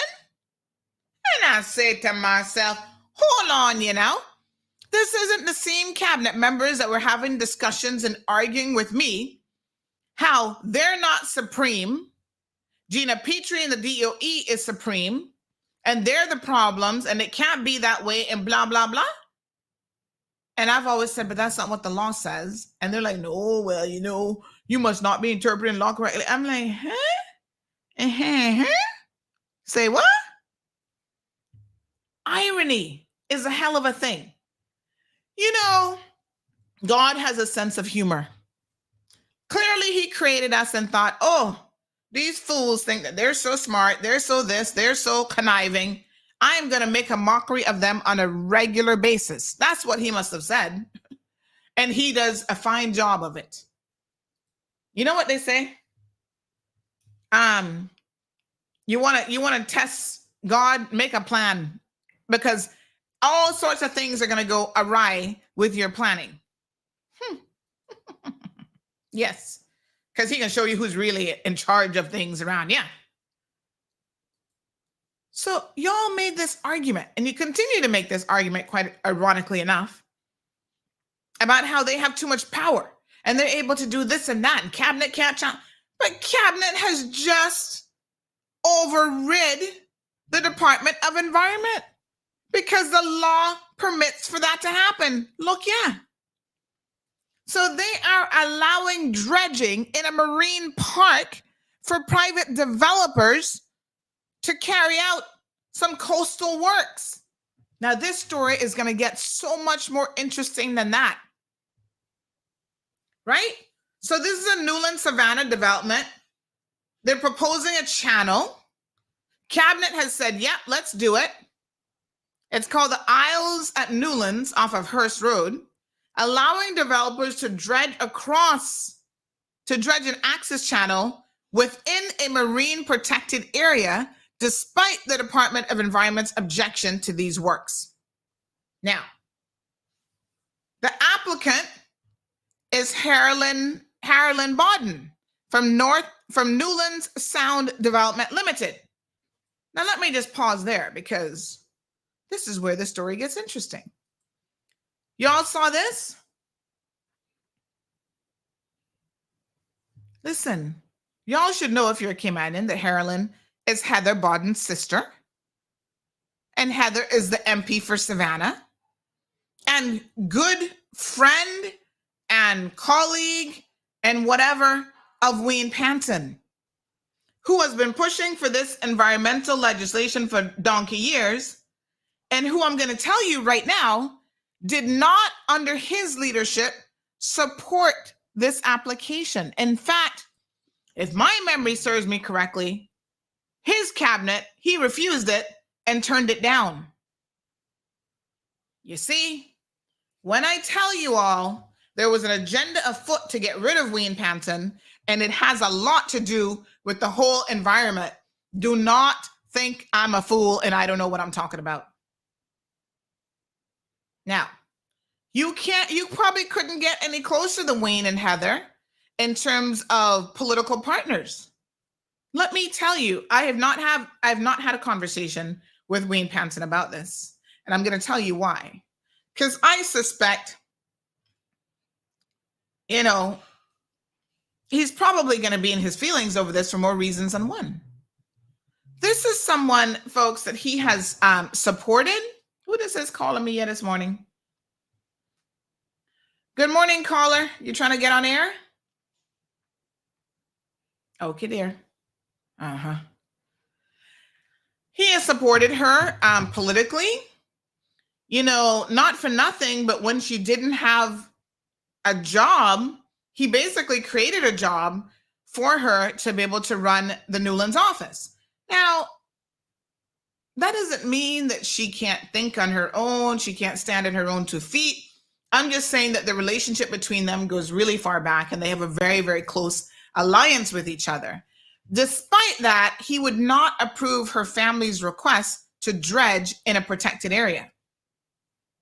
I didn't even know that this was an issue until sometime, it might have been earlier this year or late last year. I was sitting down with someone and they were having a few drinks, and they made a comment that, I know Wayne for the environment and blah, blah, blah, but I mean, this is Heather. This is Heather, her family. He should just approve this application. And so they were upset with him because he wouldn't approve an application for someone who they're like, oh, but they're friends. And I said, but because they're friends isn't a reason to approve an application. So if he wouldn't approve it for somebody who's not a friend, why would he approve it for someone who is a friend? You see, this is where politics starts to get things all muddled up. And we have to accept that not everybody is capable of being impartial. And a lot of people expect the rules that apply for you don't apply for them. I'm a little bit disappointed that this family would even have made this application, to be honest, because my understanding is they have another access way to this channel to make this happen. But they don't want to do that because that's going to cost them a lot more money.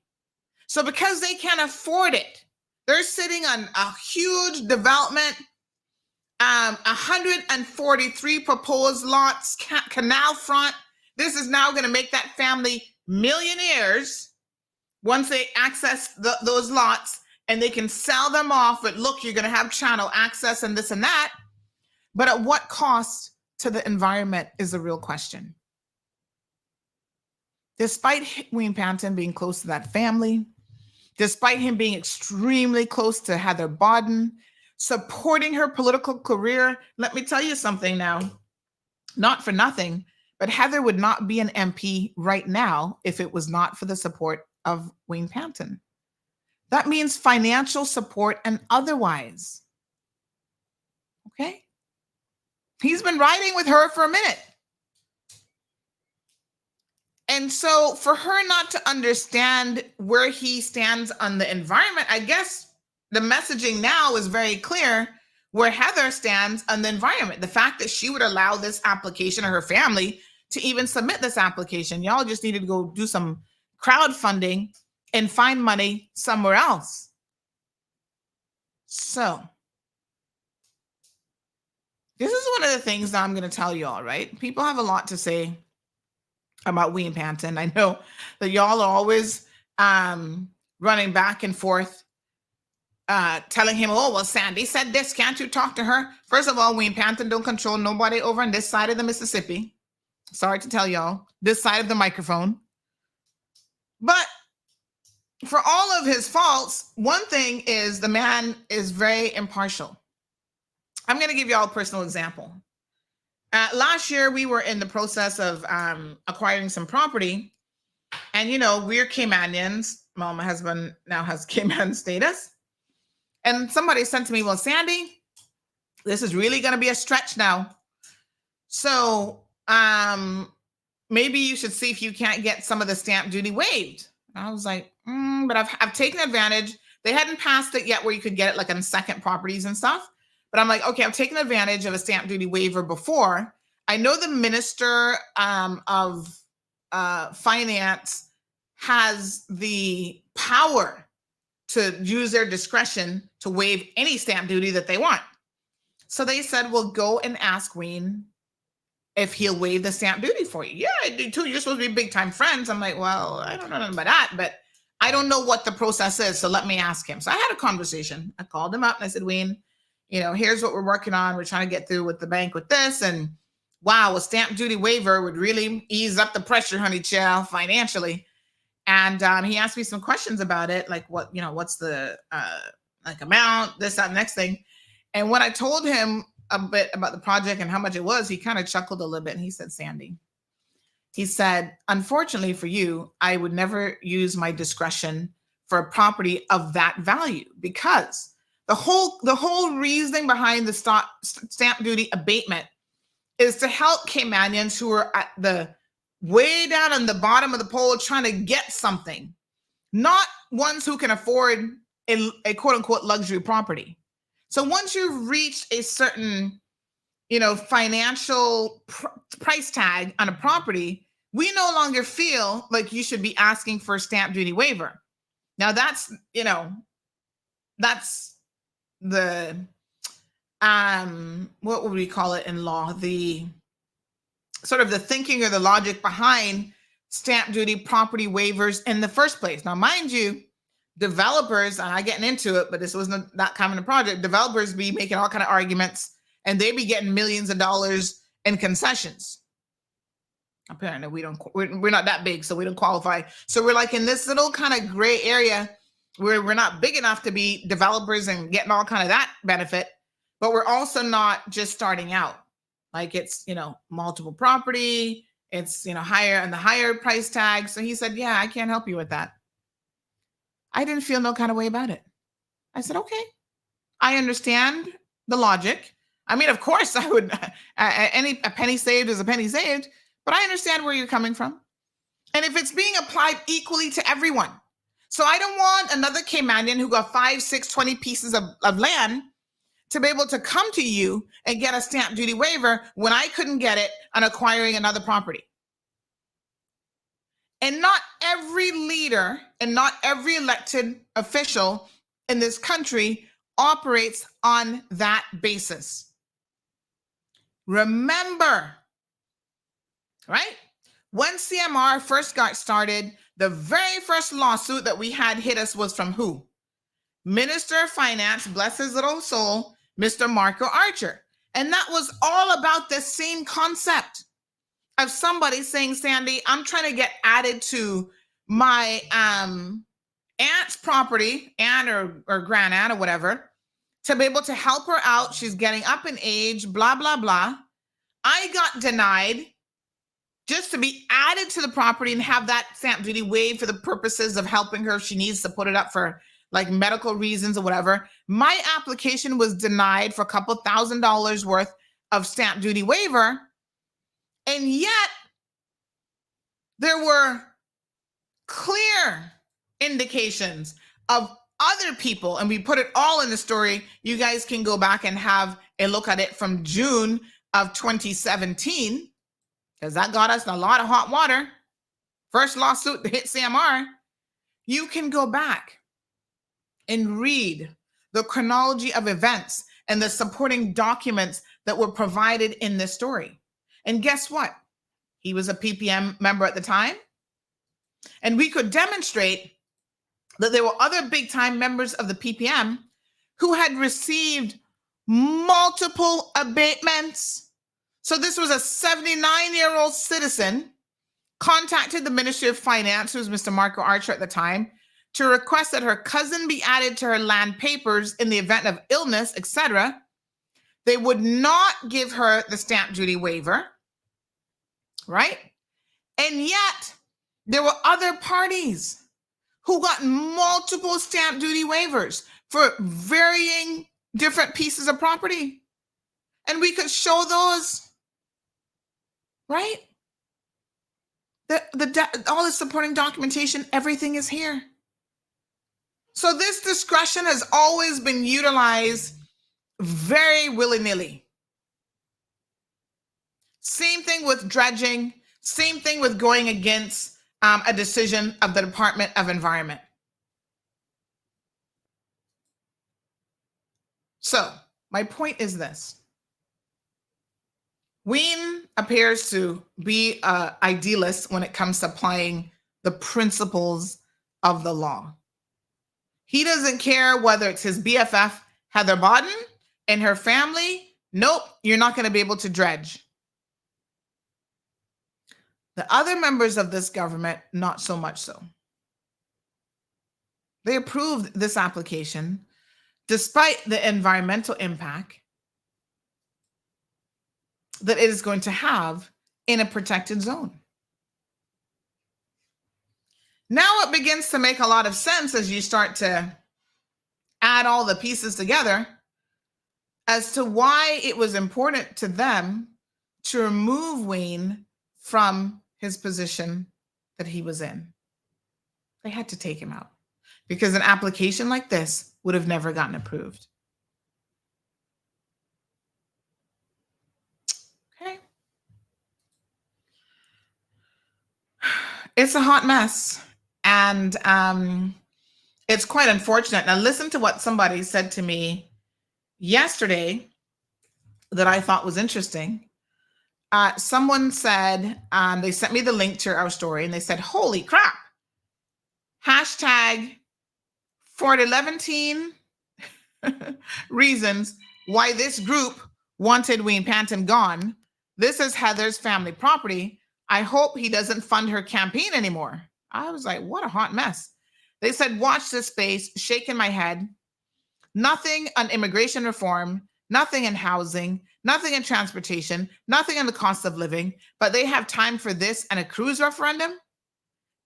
Anyway, let me get back to what I was doing. Good morning, caller. Hold on. Can't hear you, honey. Hold on. Oh, yeah. Okay, hold on. Something's definitely amiss here. Hello? Hello, caller? Can you hear me? Yeah. Okay. Mm-hmm. Morning. A lawless government. Mm-hmm. This is a really, really bad example for the government to be setting to the Cayman Islands. Mm-hmm. There's one other point that I'd like to make about this. I was listening to you saying that if Wayne was there,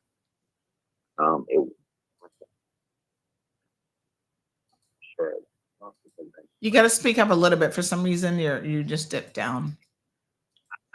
I said, I'm not so sure that if he was there, that it wouldn't happen. Well, it didn't happen while he was there. His cabinet denied it already. That's what I'm telling you. I know, but what I'm saying is that I don't think the factors are quite the way you're describing them, not because of any issue of integrity with Wayne himself, but because cabinet operates on the basis of consensus.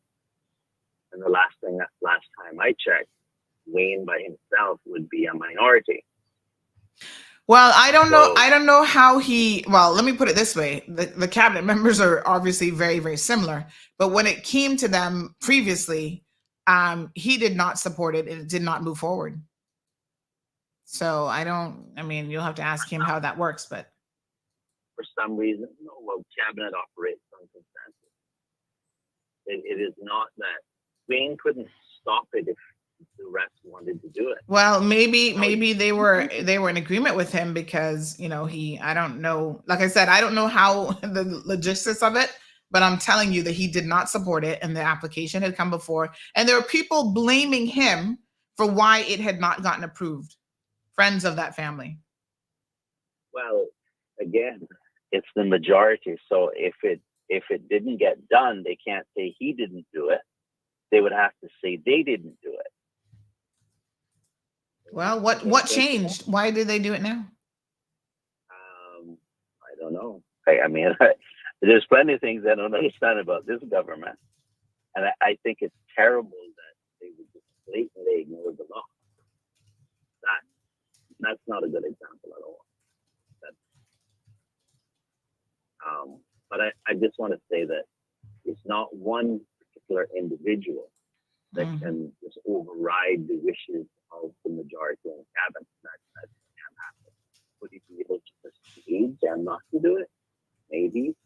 But at the end of the day, they still have the power to do it or not do it individually. And so when they say, you know, I support this, and if they happen to be in the majority, then the majority will is how cabinet decisions are made. So they can't say, well, you know, he wouldn't do something. They would have to say that they didn't want to do it either. They have the power to form a consensus. All right. Well, all I can tell you is it was turned down under his leadership, and now that has no longer happened. So I guess he's coming on next week. We can ask him if he wants to speak on it. I don't know.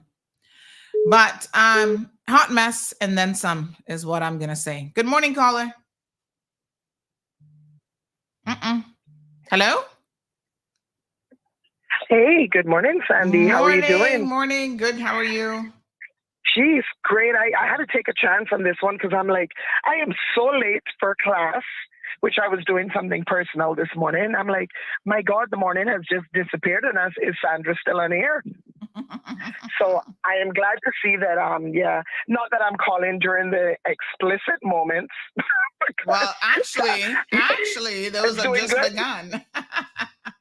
Oh God. But anyway, I'm not going to call to use any explicits. But Sandra, being an individual that has been in the tourism industry pretty much all my life, because I'm 21 years in Delta Airlines. I spent 14 years at Cayman Airways.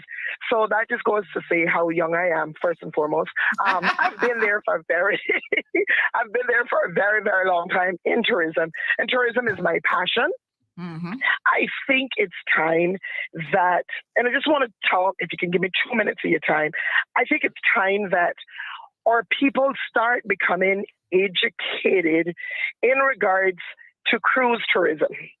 Now, being an individual that has traveled literally to every single Caribbean island, working with Delta Airlines, I've had that opportunity in the Caribbean. I think it's a fair assessment, and it's fair for me to say that we're probably one of maybe just a handful of islands that are left to actually get cruise berthing facility.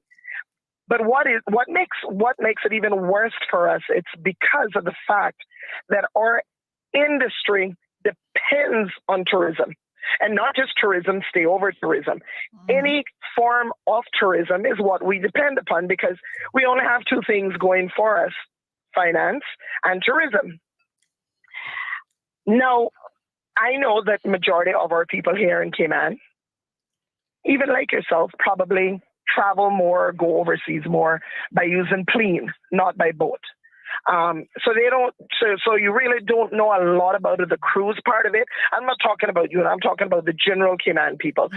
So I want to say to them, just like how our country depends on that, and it's a huge factor for us because just like how we buy a ticket and we go from here to Cayman, Miami, London. We're paying taxes on every single port that we fly into. So there's a bulk of taxes that we pay for the Cayman Islands, which is less than probably $85. It all adds up to that. Then, of course, you pay another bulk for the U.S., and then you pay another bulk for the UK. So when people actually say, oh, our tickets are expensive, they have to stop for a moment to think where they're going and how much the taxes for those countries are. Because I can tell you, sometimes the taxes are even more than what the actual fare of the ticket is, depending on where you're going. Cayman is one of those islands that is in the mid-bracket for taxes when it comes to the Caribbean. I think Jamaica is probably the highest when it comes to the Caribbean, when it comes to taxes. And the taxes is just not for, the taxes first and foremost is not for the airline. The taxes is actually for manufacturers of the country, immigration, customs, CBT, whatever you want to call it, agriculture, airport facilities, security, all of these different things that you enjoy when you're going in and out of a person's country that they have to demand and pay for it. It is the same thing for the cruise.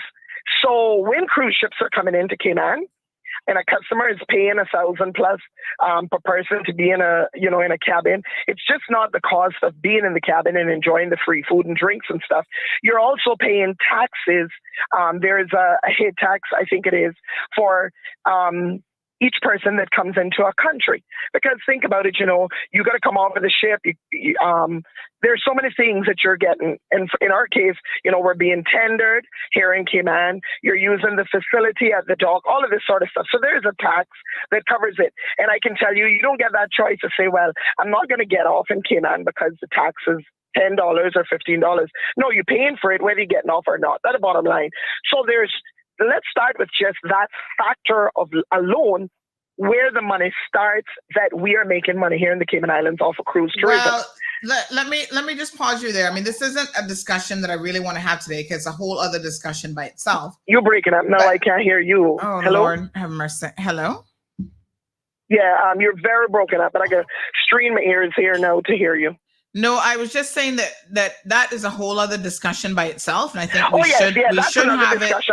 we should have it properly. But what I would say to you is that the benefit of tourism, even as a whole, has been called into question, and this is one of the reasons why I was trying to get Miss the economist there, Marla Dukran, on the program, is because she has asked a very important question, and there's not been any evidence to provided to support her position, which her question is essentially, how much do we actually benefit from tourism when we look at the output, when we look at the cost of it, how much are Caymanians and as a country actually benefiting from tourism as a whole? And it's a question that the tourism department themselves seem to be struggling with answering, because she's saying, listen, there is an impact on your community because of tourism, on everything from your infrastructure, from traffic to all these other things. But like I said, it's a very deep discussion, and it's one when she's actually on the program, I would like for us to properly have that discussion at that time. But that's not, because that's not really what we're talking about here today. But yeah, and you know what? I'm going to come off of that, but I can tell you what, it's sad to say that I'm hearing you say that the Department of Tourism can't produce that evidence to her, because they should be able to do so, because they should have that down packed by now. But I know, and like I said, I just signed on. I really didn't know all of the questions that were being asked and all of that sort of stuff. But just like everything else, there's pros and cons that comes with it. And I'm sure that the evidence is there and they just need to put it together. God forbid they need to get it together to be able to show that. But I think right now what people were talking about is this referendum that's coming up and the cost of it and the time. And I'm hearing all of that. My thing is that at the end of the day, Sandra, we need a cruise birthing facility. That is the bottom line. And I'm going to say that because for how long now have we not heard about this? We've been hearing about cruise birthing facility now for the past. I've been registered since I didn't get registered until I was 21 when my mother really made me understand the importance of voting. So I didn't do it at 18, but I did it at 21. But since then, and I'm now 53, figure out those amount of years out. That's how long I've been hearing about cruise birthing facility. And it keeps getting pushed back and pushed back and pushed back and pushed back. It's going to get pushed back to the point until, I don't know if people recognize that we have cruise ships that carry 1,000 plus, 2,000 plus, 3,000, 4,000. Now it's up to 8,000 plus. In the next, I say probably 8 years, we're no longer going to have the 2,000, 2,500, 3,400 probably cruise ships left. They're all becoming distinct. And why I'm saying that is because the cruise people are seeing that these bigger and mega ships, not that they're the best ideal things, but I love them, might be ideal for everybody. Yeah. But what I'm saying is that if we keep pushing cruise berthing facilities Marva, we won't have nowhere to accommodate these ships, Sandra. Marva, that's not the discussion at all this morning. So I'm not sure what made you start thinking about cruise tourism. All right, well, but we're not on that. So I do want to stay focused a little bit on actually what we're talking about. But we'll come to that one day. What I'm hearing, when I call in, let me just say when I call in, I heard talking about the referendum in regards to the cruise berthing facility. We didn't talk about that. No, we didn't talk about that at all. So I don't know where you got that from. All right, because I just thought I came in. But anyway, you know what? It's still a good point for people to understand. It's very important. And they need to focus on first getting registered and then going out there and making wise decisions when it comes to voting when the referendum does happen. On that note, right, my dear. I'll go ahead and do my business. Love you guys. Okay. Have a wonderful, safe weekend. Okay. All right. So that was not the topic, not at all. But yeah. Okay. Where did she hear cruise? Where was I talking about a referendum? I didn't say anything about a referendum. All right. So we're talking about this property here that the Bodden family has gotten approval for. So someone said to me that it's probably worth mentioning because some people are saying, well, does Heather really have any interest in this property? And so it is listed on her interest, her declaration of interest with the Legislative Assembly. So there it is, Isle at Newlands. So what does it say? Kmar Limited, director in Kmar Limited, Isle at Newlands, and they had to put a little asterisk next to Kmar Limited. Says not connected to site Cayman Road. No, that's another limited company. That's Cayman Road Limited. I ain't got nothing to do with nobody else.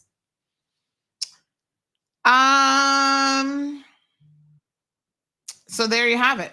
So yes, I mean, obviously, whether she's actively involved in that aspect of the family's business or not, she is a beneficiary of it.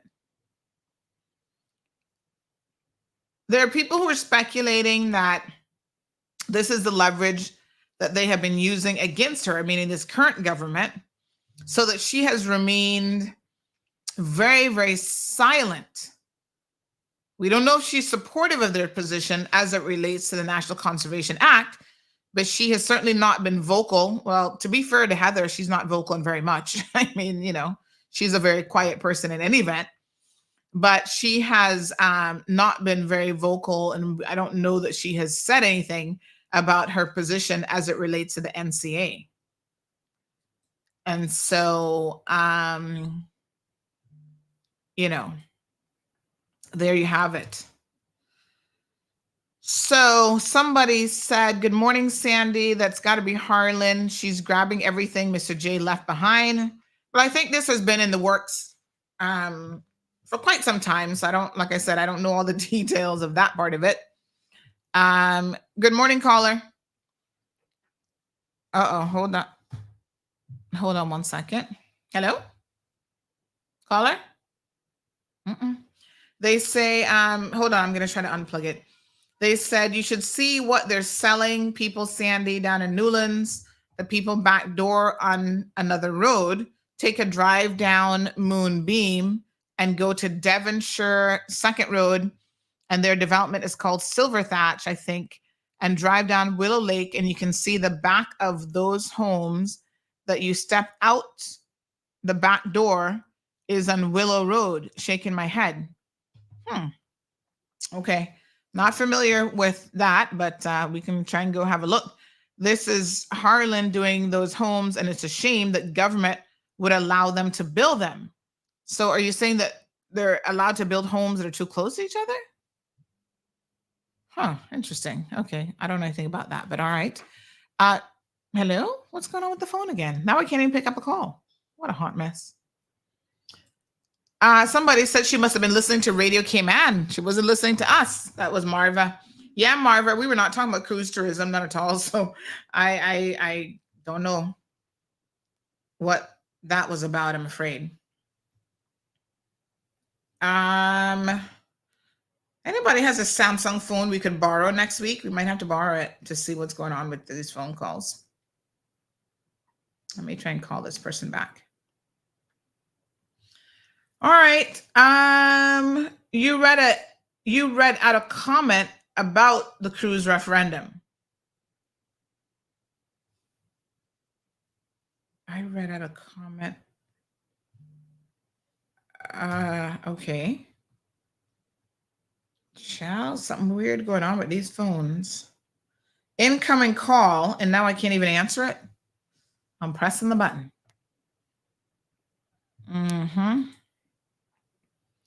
All right, let me see what else we got going on here. This person says, hold on now. Trying to get through the messages here.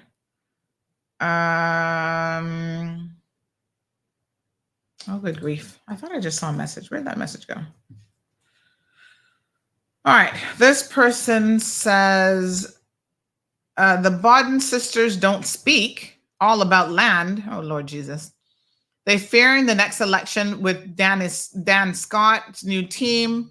Everything would not pass. They will push more. That family is a mess. What? Heather's going to have a nervous breakdown, but it also explains why she did not walk across the floor with him. I mean, I don't want to read too much into it. I'm certainly happy to ask these questions. Mr. Panton is coming on next week. Like I said, I don't know how deep he wants to get into this conversation because some of it will obviously be personal to him. But we'll see. We'll certainly ask when he comes on because there are questions here. I mean, listen, in politics, there's no such thing as friends. Make sure you know. They don't exist in the world of politics. You might have alliances and people that you work with, but ultimately, you know that when it comes down to it, they'll cut your throats to get what they want. And I guess that's ultimately how politics is going to work. I can't even get the phone to work anymore. I'm now really beginning to wonder if it's not the phone itself, Not for nothing, but good morning, caller. Oh, that might have different. Listen, I was trying to pick up that phone, your call for about 5 minutes, and it wouldn't even come through, none at all. What a hot mess. Yeah, I don't even know what that is, Sandra, but anyway, good morning to you. Morning. One commonality, Sandra, that keeps on coming up in my humble opinion is this. We keep having these conversations, national conversations regarding decision-making processes and the inadequacies and the fallacies and the special interests and the undue and illegitimate influences that are part and parcel of all of not only the issues, the disagreements, but the negative consequences that we here in the Cayman Islands have experienced. And I think that, I damn well know, overarching issues that we face need to be looked at from the core root, which is that we have a system which does not have the necessary checks and balances, and for keeping decision-making processes in and of the Cayman Islands, which affect not only us today, but future generations down the road. We don't have the necessary protections that we need. And we as a country, are you still there, Sandra? Oh yeah, I'm here. Okay. We as a country need to face that reality. And instead of looking at the symptomatic effects, we need to look at the real hard choices that are going to be necessary to come to the necessary solutions. Otherwise, and I mean, look, anybody can enjoy a gossip time, I guess, if they want to. Anybody can enjoy having a conversation or an argument about this subject matter, that subject matter, or the other subject matter, right? But it all boils down to this. We have a situation in the Cayman Islands where we have an ability given to people who do not deserve it to have an undue and illegitimate influence over those decision-making processes here in the Cayman Islands.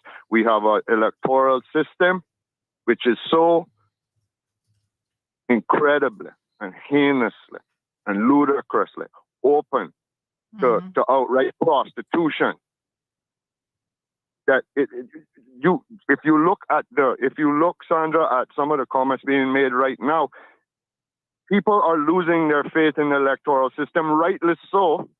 People are saying they're not even going to vote because it's a damn joke.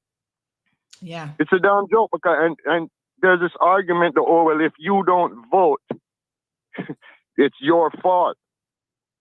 Well, when people see the reality of what is happening, what has happened, what continues to happen on a daily basis,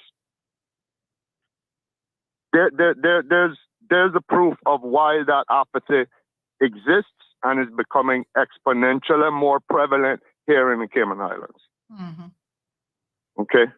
So the solutions that are necessary for this administration of this country to actually be viable and sustainable and valid is for paradigm shifts have to be broached, because it's either that or we are just talking about, you know, the what people say is the definition of insanity, which is doing the same thing over and over and expecting a different result.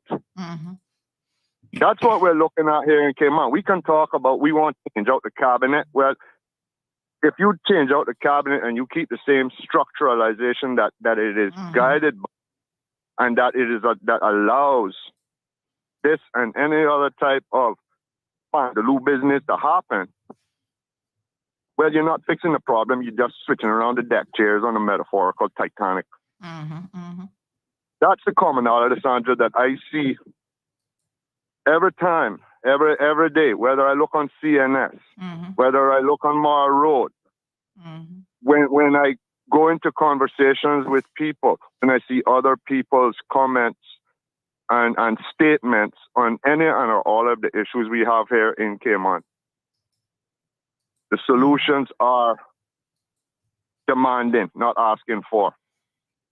Accountability of those at the highest levels of power and influence over any and all decision-making processes in this country. That is what we have to demand. And that structure does not exist within the Cayman Islands that we have today. It does not exist. And that is what has to be addressed above and beyond the symptomatic issues. You know, one thing I want to ask you, please, Sandra, because I'm a little bit, you know, Sandra, this issue with Mr. Seymour, John, right? Tell me if I'm correct or incorrect here. did the doctor, Mr. Booth, not specifically state that he chose not to give the blood test? Well, listen, now... Did he not state that? Well, hold on now. Now it becomes a matter of who you choose to believe. Because the RCIPS said that, and the HSA is saying something completely opposite. They're saying... You know, a way, Sandra, to create... That's what I'm saying. We need an independent investigation now into what happened. Confusion. Well, I'm confused. But ultimately, the HSA is now blaming the police, saying that they didn't follow the procedure. They didn't provide them with the kit. The RCIPS, and I have the email, said that the HSA doctor refused to allow them to I mean, I don't know. All I can tell you is the ombudsman needs to investigate this. And so that's the only way that we can probably come to any sort of real conclusion about what happened. Sandra, I'm going to say it one more time. When a group of people want for an injustice to remain an injustice, okay, and they are both covering their own, am I allowed to say the word ass? Yeah, we are fair now. You can say it. Okay. And are just trying to cover their own asses, and the well-being of the country is not their prior motive. Okay. When you have that situation, creating this confusion facilitates what they want. And that's what they have done. Both the HSA and the RCIPS have created a state of confusion, as is their modus operandi in the entirety of Cayman Islands maladministration time and time again. Neither party are going to be held accountable in this and or any other situation, because this is a system that we are subjugated to here in the Cayman Islands. That's what needs to change at its core root. They're both going to blame each other. Okay? There's going to be words like incompetence banded around. There's going to be excuses banded around. Right? At some point, negligence is indicative and positive of ill intent. And that's what we're looking at here, and massive many other perspectives of what we here in the Cayman Islands witness as a, please excuse my language, but bag of bullshit idiocracy that we have to with and are expected to accept as a viable and a valid system of administration in this country, man. Right? Because judging by the reporting that I have heard, those two stories are not adding up. No, they don't go. Like I said, it can't Somebody be. is lying their goddamn ass off. Yeah, it can't be both. Both can't be correct. It's either Either that, or both parties, the HSA and the RC, whatever, right? Colluded with each other in order to create this confusion. That's the only other alternative, as far as I can see, is what is happening here. Do you agree or disagree with that idea? I mean, that would be the worst case scenario for sure. And I would certainly hope that that's not happening. But what I can tell you is where confusion abounds, there will always be speculation. And that is what has happened here. There's been too much confusion created. The HSA has said one thing. Police came out first. Their position was very, very clear. In fact, they sent a second email clarifying their position, and they underlined the word objected. They said, in this case, the medical practitioner, and they underlined objected to the police officer's request on grounds that the provision of a specimen of blood would be prejudicial. And then they underlined again to the proper care and full treatment of the patient. So then tell me this, Ms. Sandra, in what realm of cognitive sanity is it acceptable or reasonable or understandable for the HSA now to come out with their statement in regards to this most recent incident. One of the two is lying. One of the two is lying. Yep. It definitely can be both. Both are lying through their goddamn teeth. Yeah. And I personally, this is one incident. This one incident is one thing. The important issue, again, is not this one singular issue.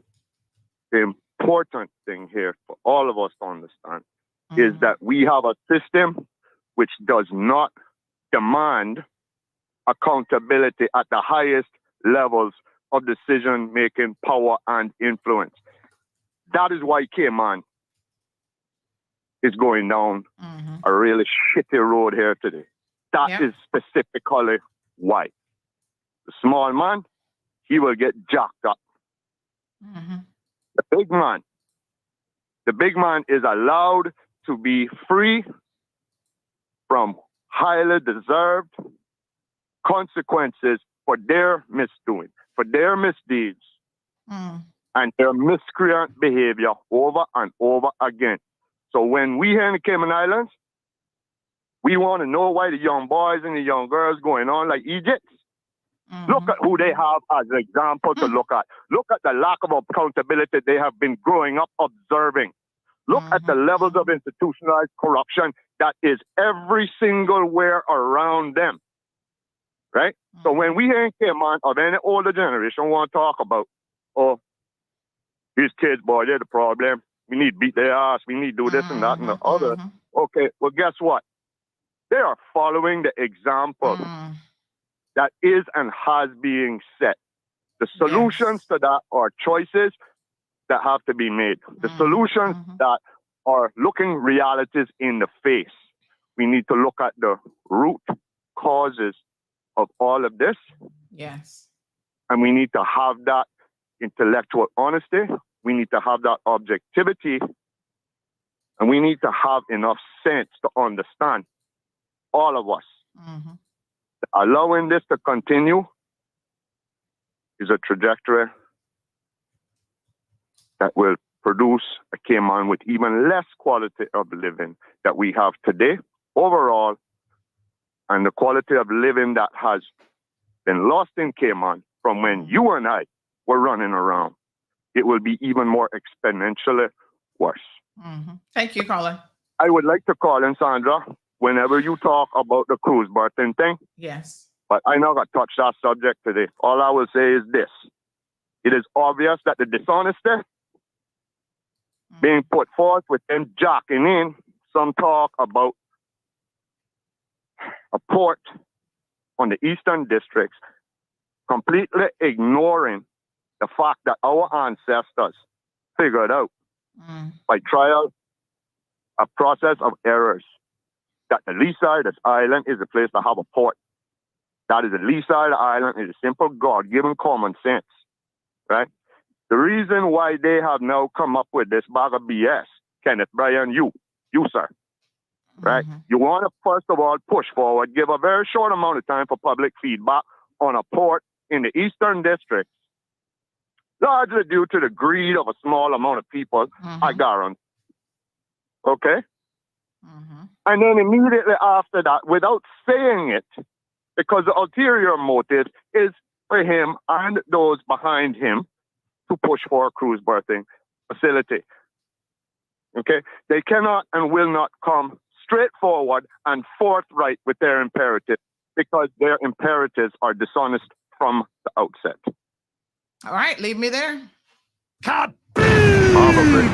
All right, so Cayman Kind requested the kaboom. Faded Mary Jean said this caller's on point. Well done, caller, hitting every nail dead on.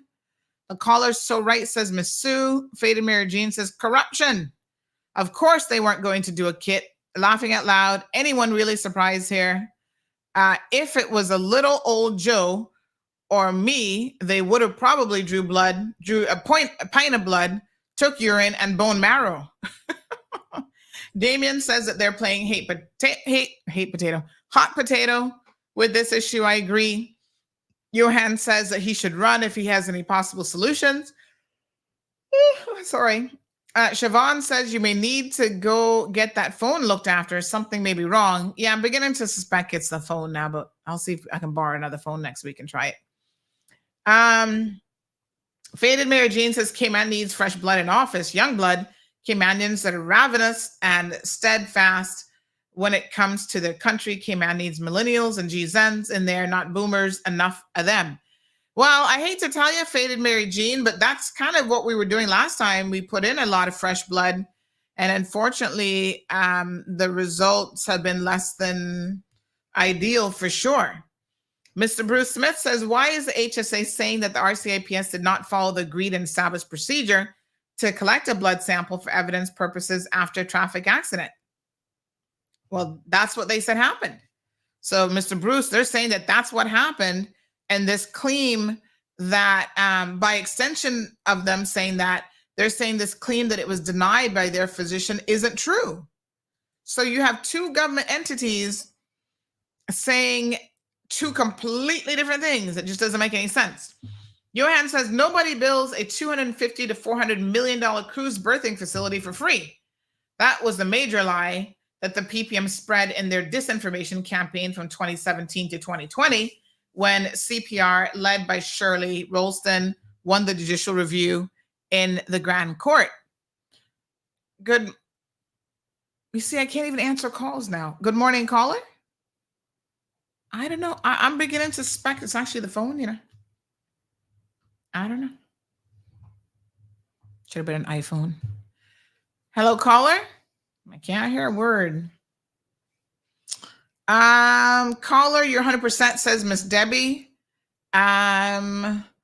This morning, these lodge men, amongst others, who look out for each other, our islands are a mess. Miss Sandra says, thank you, Jonathan. Anne says, caller needs to be involved in making the member changes Cayman needs. Vanessa says, I need a new phone, probably. Good morning, caller. But this phone isn't even that old. Hello? Caller? Hello? Are you there? I thought I heard it click in just now. Let me try it again. Hello? Can you hear me? Anybody? Anybody there? Hold on. Hello, caller? Can you hear me? All right, let me try something now. Media output. No media playing. You see, this is what I'm telling you. I kind of do believe that it's the phone. I'm suspicious now. I think it's the phone. Maybe that update broke the phone. I don't know.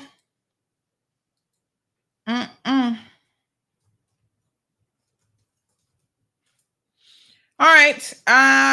It will show how much was consumed and time spent. Oh, so this person says get the camera footage from the bar. We'll have to see if they would provide it, but police better move quickly. Hello? I can't even pick up the call. I'll see about trying to source the phone for next week.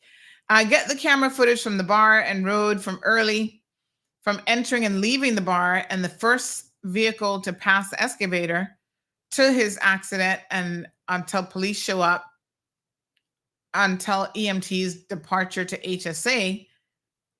And I said, yeah, but that doesn't really help with a DUI. They still couldn't charge him with a DUI. Without that blood test, they cannot charge him with a DUI. That's the biggest problem here. It will maybe show him consuming at the bar. That doesn't mean anything, because your blood alcohol level is determined by so many different factors, including your size, and different people absorb alcohol differently, and all these kind of things. So unfortunately, that isn't going to help in a court of law. You can't be charging with someone with DUI without that test. So, but I think the footage could help for other things. Maybe they're able to charge with dangerous driving. Yeah, don't know.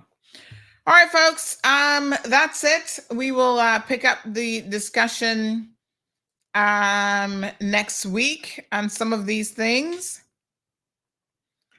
Urban says, good morning, Miss Sandy. I'm very disappointed to know that young voters might not be able to vote in the referendum in regards to the port. So let me say this, Urban Threads, because there always has to be a cutoff point when it comes to the voters list, right? And this is why when people sit on the fence and they refuse to register to vote, well, I don't see any candidates that I like. That's not the point. You make sure you're registered to vote so that when something comes up like a referendum, then you are able to exercise your right to vote if you so wish to do so. And there will always be people who miss out on voting just because, they've just become eligible, they registered, they're going to miss out. So deadlines are always it's going to happen no matter what. There'll be people who will be exempted. The lesson here, folks, and the takeaway here is this. The second you become eligible to register to vote, do so as quickly as possible. So that anything comes up in between, you are going to be on that electors list and ready and eligible to vote. Okay? Because you never know when they're going to be slinging a referendum your way. Next week, we'll talk about this referendum. And we have to discuss the blaring question about why the government is choosing to separate the referendum from the election instead of holding it in one and saving the country money. I'm just saying that would be making too much sense if you ask me. And so I have a lot of questions around why that is being separated. This government seems to have a desire to waste money that the people of this country just do not have. Stop wasting fucking money just because it's not yours. We put y'all there to be fiscally responsible. And you've proven under the leadership of this current premier that seems to be near impossible. Sure. I'm so sick and tired of them. Because me and you have to pay for it. Our children, our grandchildren have to pay for it. And we ain't got the money. Let me be very, very clear. We don't have it. And it's like, you know what they say about being pound penny wise and pound foolish? This government is both pound foolish and penny foolish. Sure. Let me look, I don't see one sensible thing when it comes to our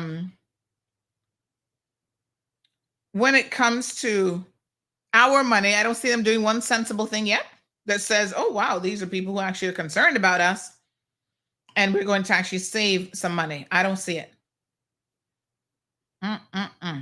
Absolutely ridiculous. Ay.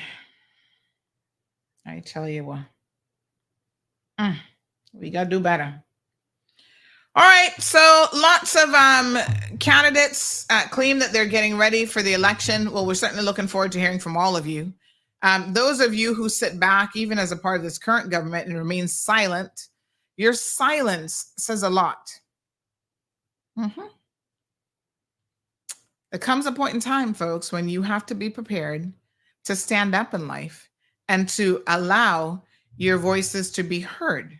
And the fact that you remain silent, in my humble opinion, says a whole heap.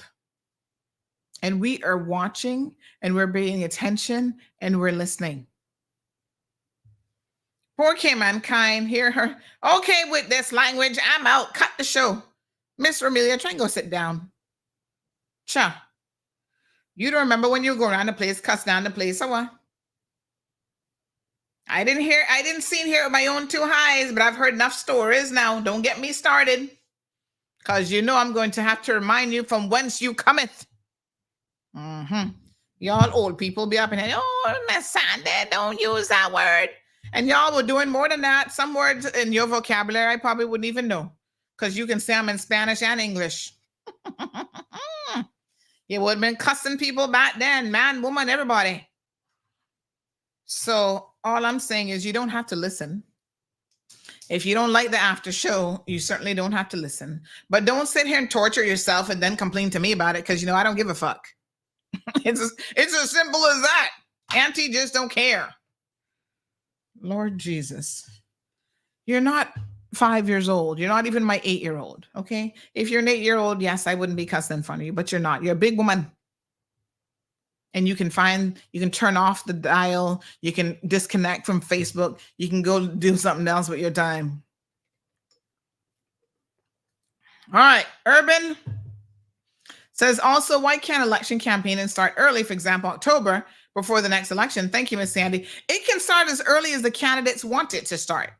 And this is why I keep saying that the candidates can start a year out if they want. That's completely a matter for them. The fact Urban threads that they don't also should show you how much respect they have for the people of this country. They don't have enough respect to say, okay, we're going to give you a year to try to get to know me as an individual. And you know that's not enough time, because you can fool people in the short term, but you're less likely to fool people when you have to stand in front of them week after week after week, and you keep listening to them, because eventually they make what they really believe and how they really think be known.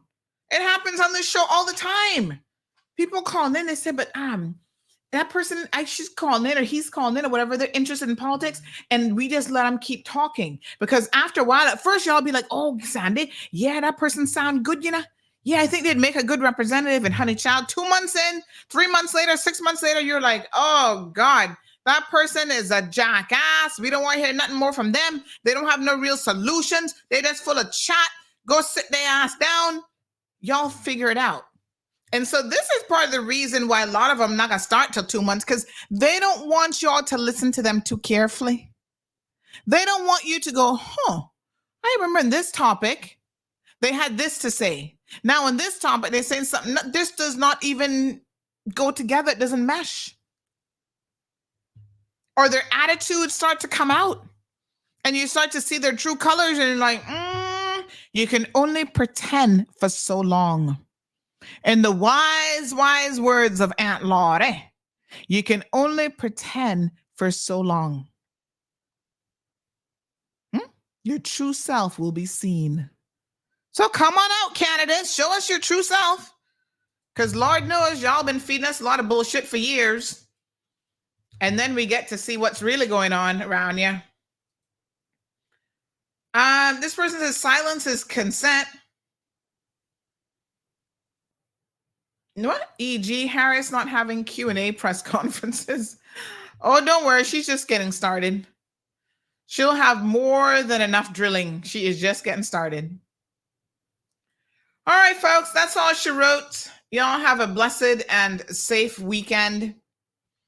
We need the Marco A to do our books. Just get the books right and inform the public, says Sandra. Low IQ and voting from emotions and feelings, not character, and facts and solutions, says Damien. Unapologetic says referendum about a port again. Didn't we decide the BS years ago? Actually, no. To be fair to the minister, when he first started talking about the referendum, I was kind of that opinion as well, unapologetic. And I said, but didn't the people decide? No, the people signed a petition requesting a referendum. Let's get the facts straight. The progressives refused to give us the referendum. That's why their asses were voted out. So really, we have never had the referendum. Now, I myself, as I thought more about it, aligned my position a little bit more clearly and said, you know what? I'm not going to object to a referendum. Now, I think we have to do it in the most sensible way. And it depends on how the questions are asked. I mean, there's a lot of things that can shape the outcome of a referendum. Is it going to be a majority of those registered to vote? What if enough people don't show up? Is it going to be a majority of who showed up? I mean, there's a lot of different ways that the government can tweak the outcome of a referendum to work in their favor. And we're going to educate you between now and referendum time. We fully intend to educate you on this program about how to make sure, again, you've got to participate. Young people, you can't sit on the fence and refuse to get registered to vote until you hear, oh yeah, my future is at stake here with a port. Now I'm going to try to go register to vote, but oh wow, they're going to restrict me. You should have been registered all this time. As they say, either you piss or you get off the pot. You either. At least be registered to vote. Because then when you need to do what you got to do, then you can do it. So yes, I mean, we've never had a referendum on this. So this is indeed quite a situation. I'm just saying. So have the referendum.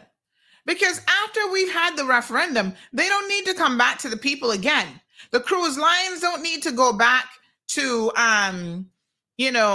the ministers and saying, well, we don't know what your people really want. They will have a resounding answer, hopefully resounding, one way or the other, about what it is that the people of this country actually do want.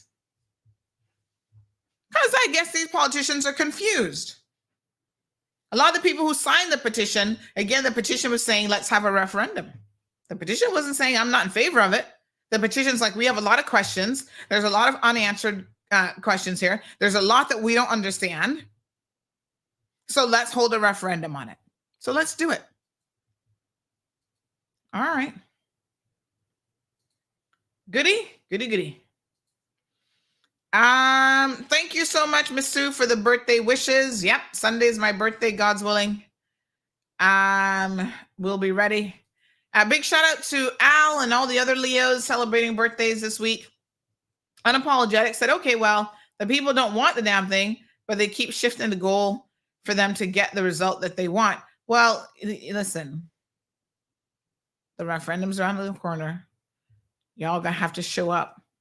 And there are times in life when you have to let your voice be heard. And you're going to do that by participating. We should have a 90-something% turnout for this referendum. And y'all just need to come straight with what it is that you want. So there's no mincing of your words. There's no confusion about what the vast majority of people in this country want.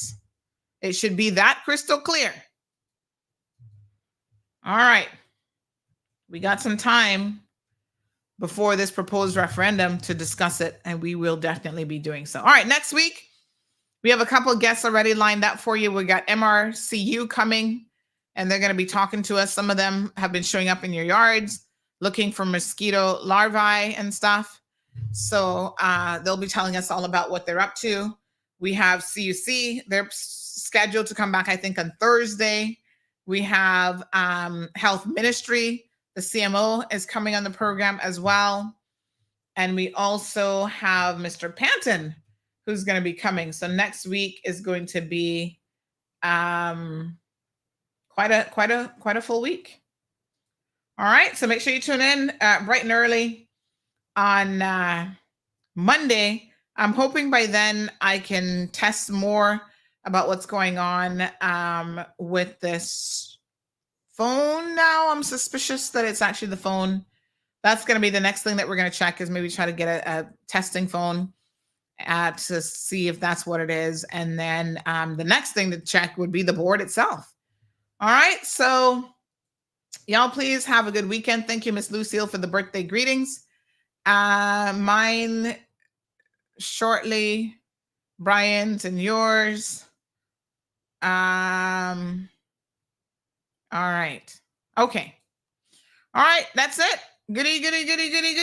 Y'all have a blessed weekend. And please be safe on the roadways. I'm sick and tired of telling y'all this. Stop getting in accidents. Congratulations to our winners. We still have 2 booklets left. So next week, I'll see about giving those out. So I'm going to leave those of you who won. I'm going to leave your booklets later on today. And I've got a gift certificate from a winner earlier this week. I'll leave those at the radio station a bit later on this afternoon for you. And congratulations to the lucky winner who won the dash cam prize, because that's a fabulous prize. All right, folks. I'll see you guys on Monday, and do enjoy your weekend and be safe. Thank you for tuning in to another episode of The Cold Hard Truth on Bobo 89.1 FM. Cayman's #1 talk show is live weekdays from 7:30 a.m. Never miss an episode again. Watch anytime on CMR's Facebook and YouTube channels for the latest show episodes. Don't forget to follow us online on our social media channels. And visit CaymanMarlRoad.com for all the latest news and community happenings.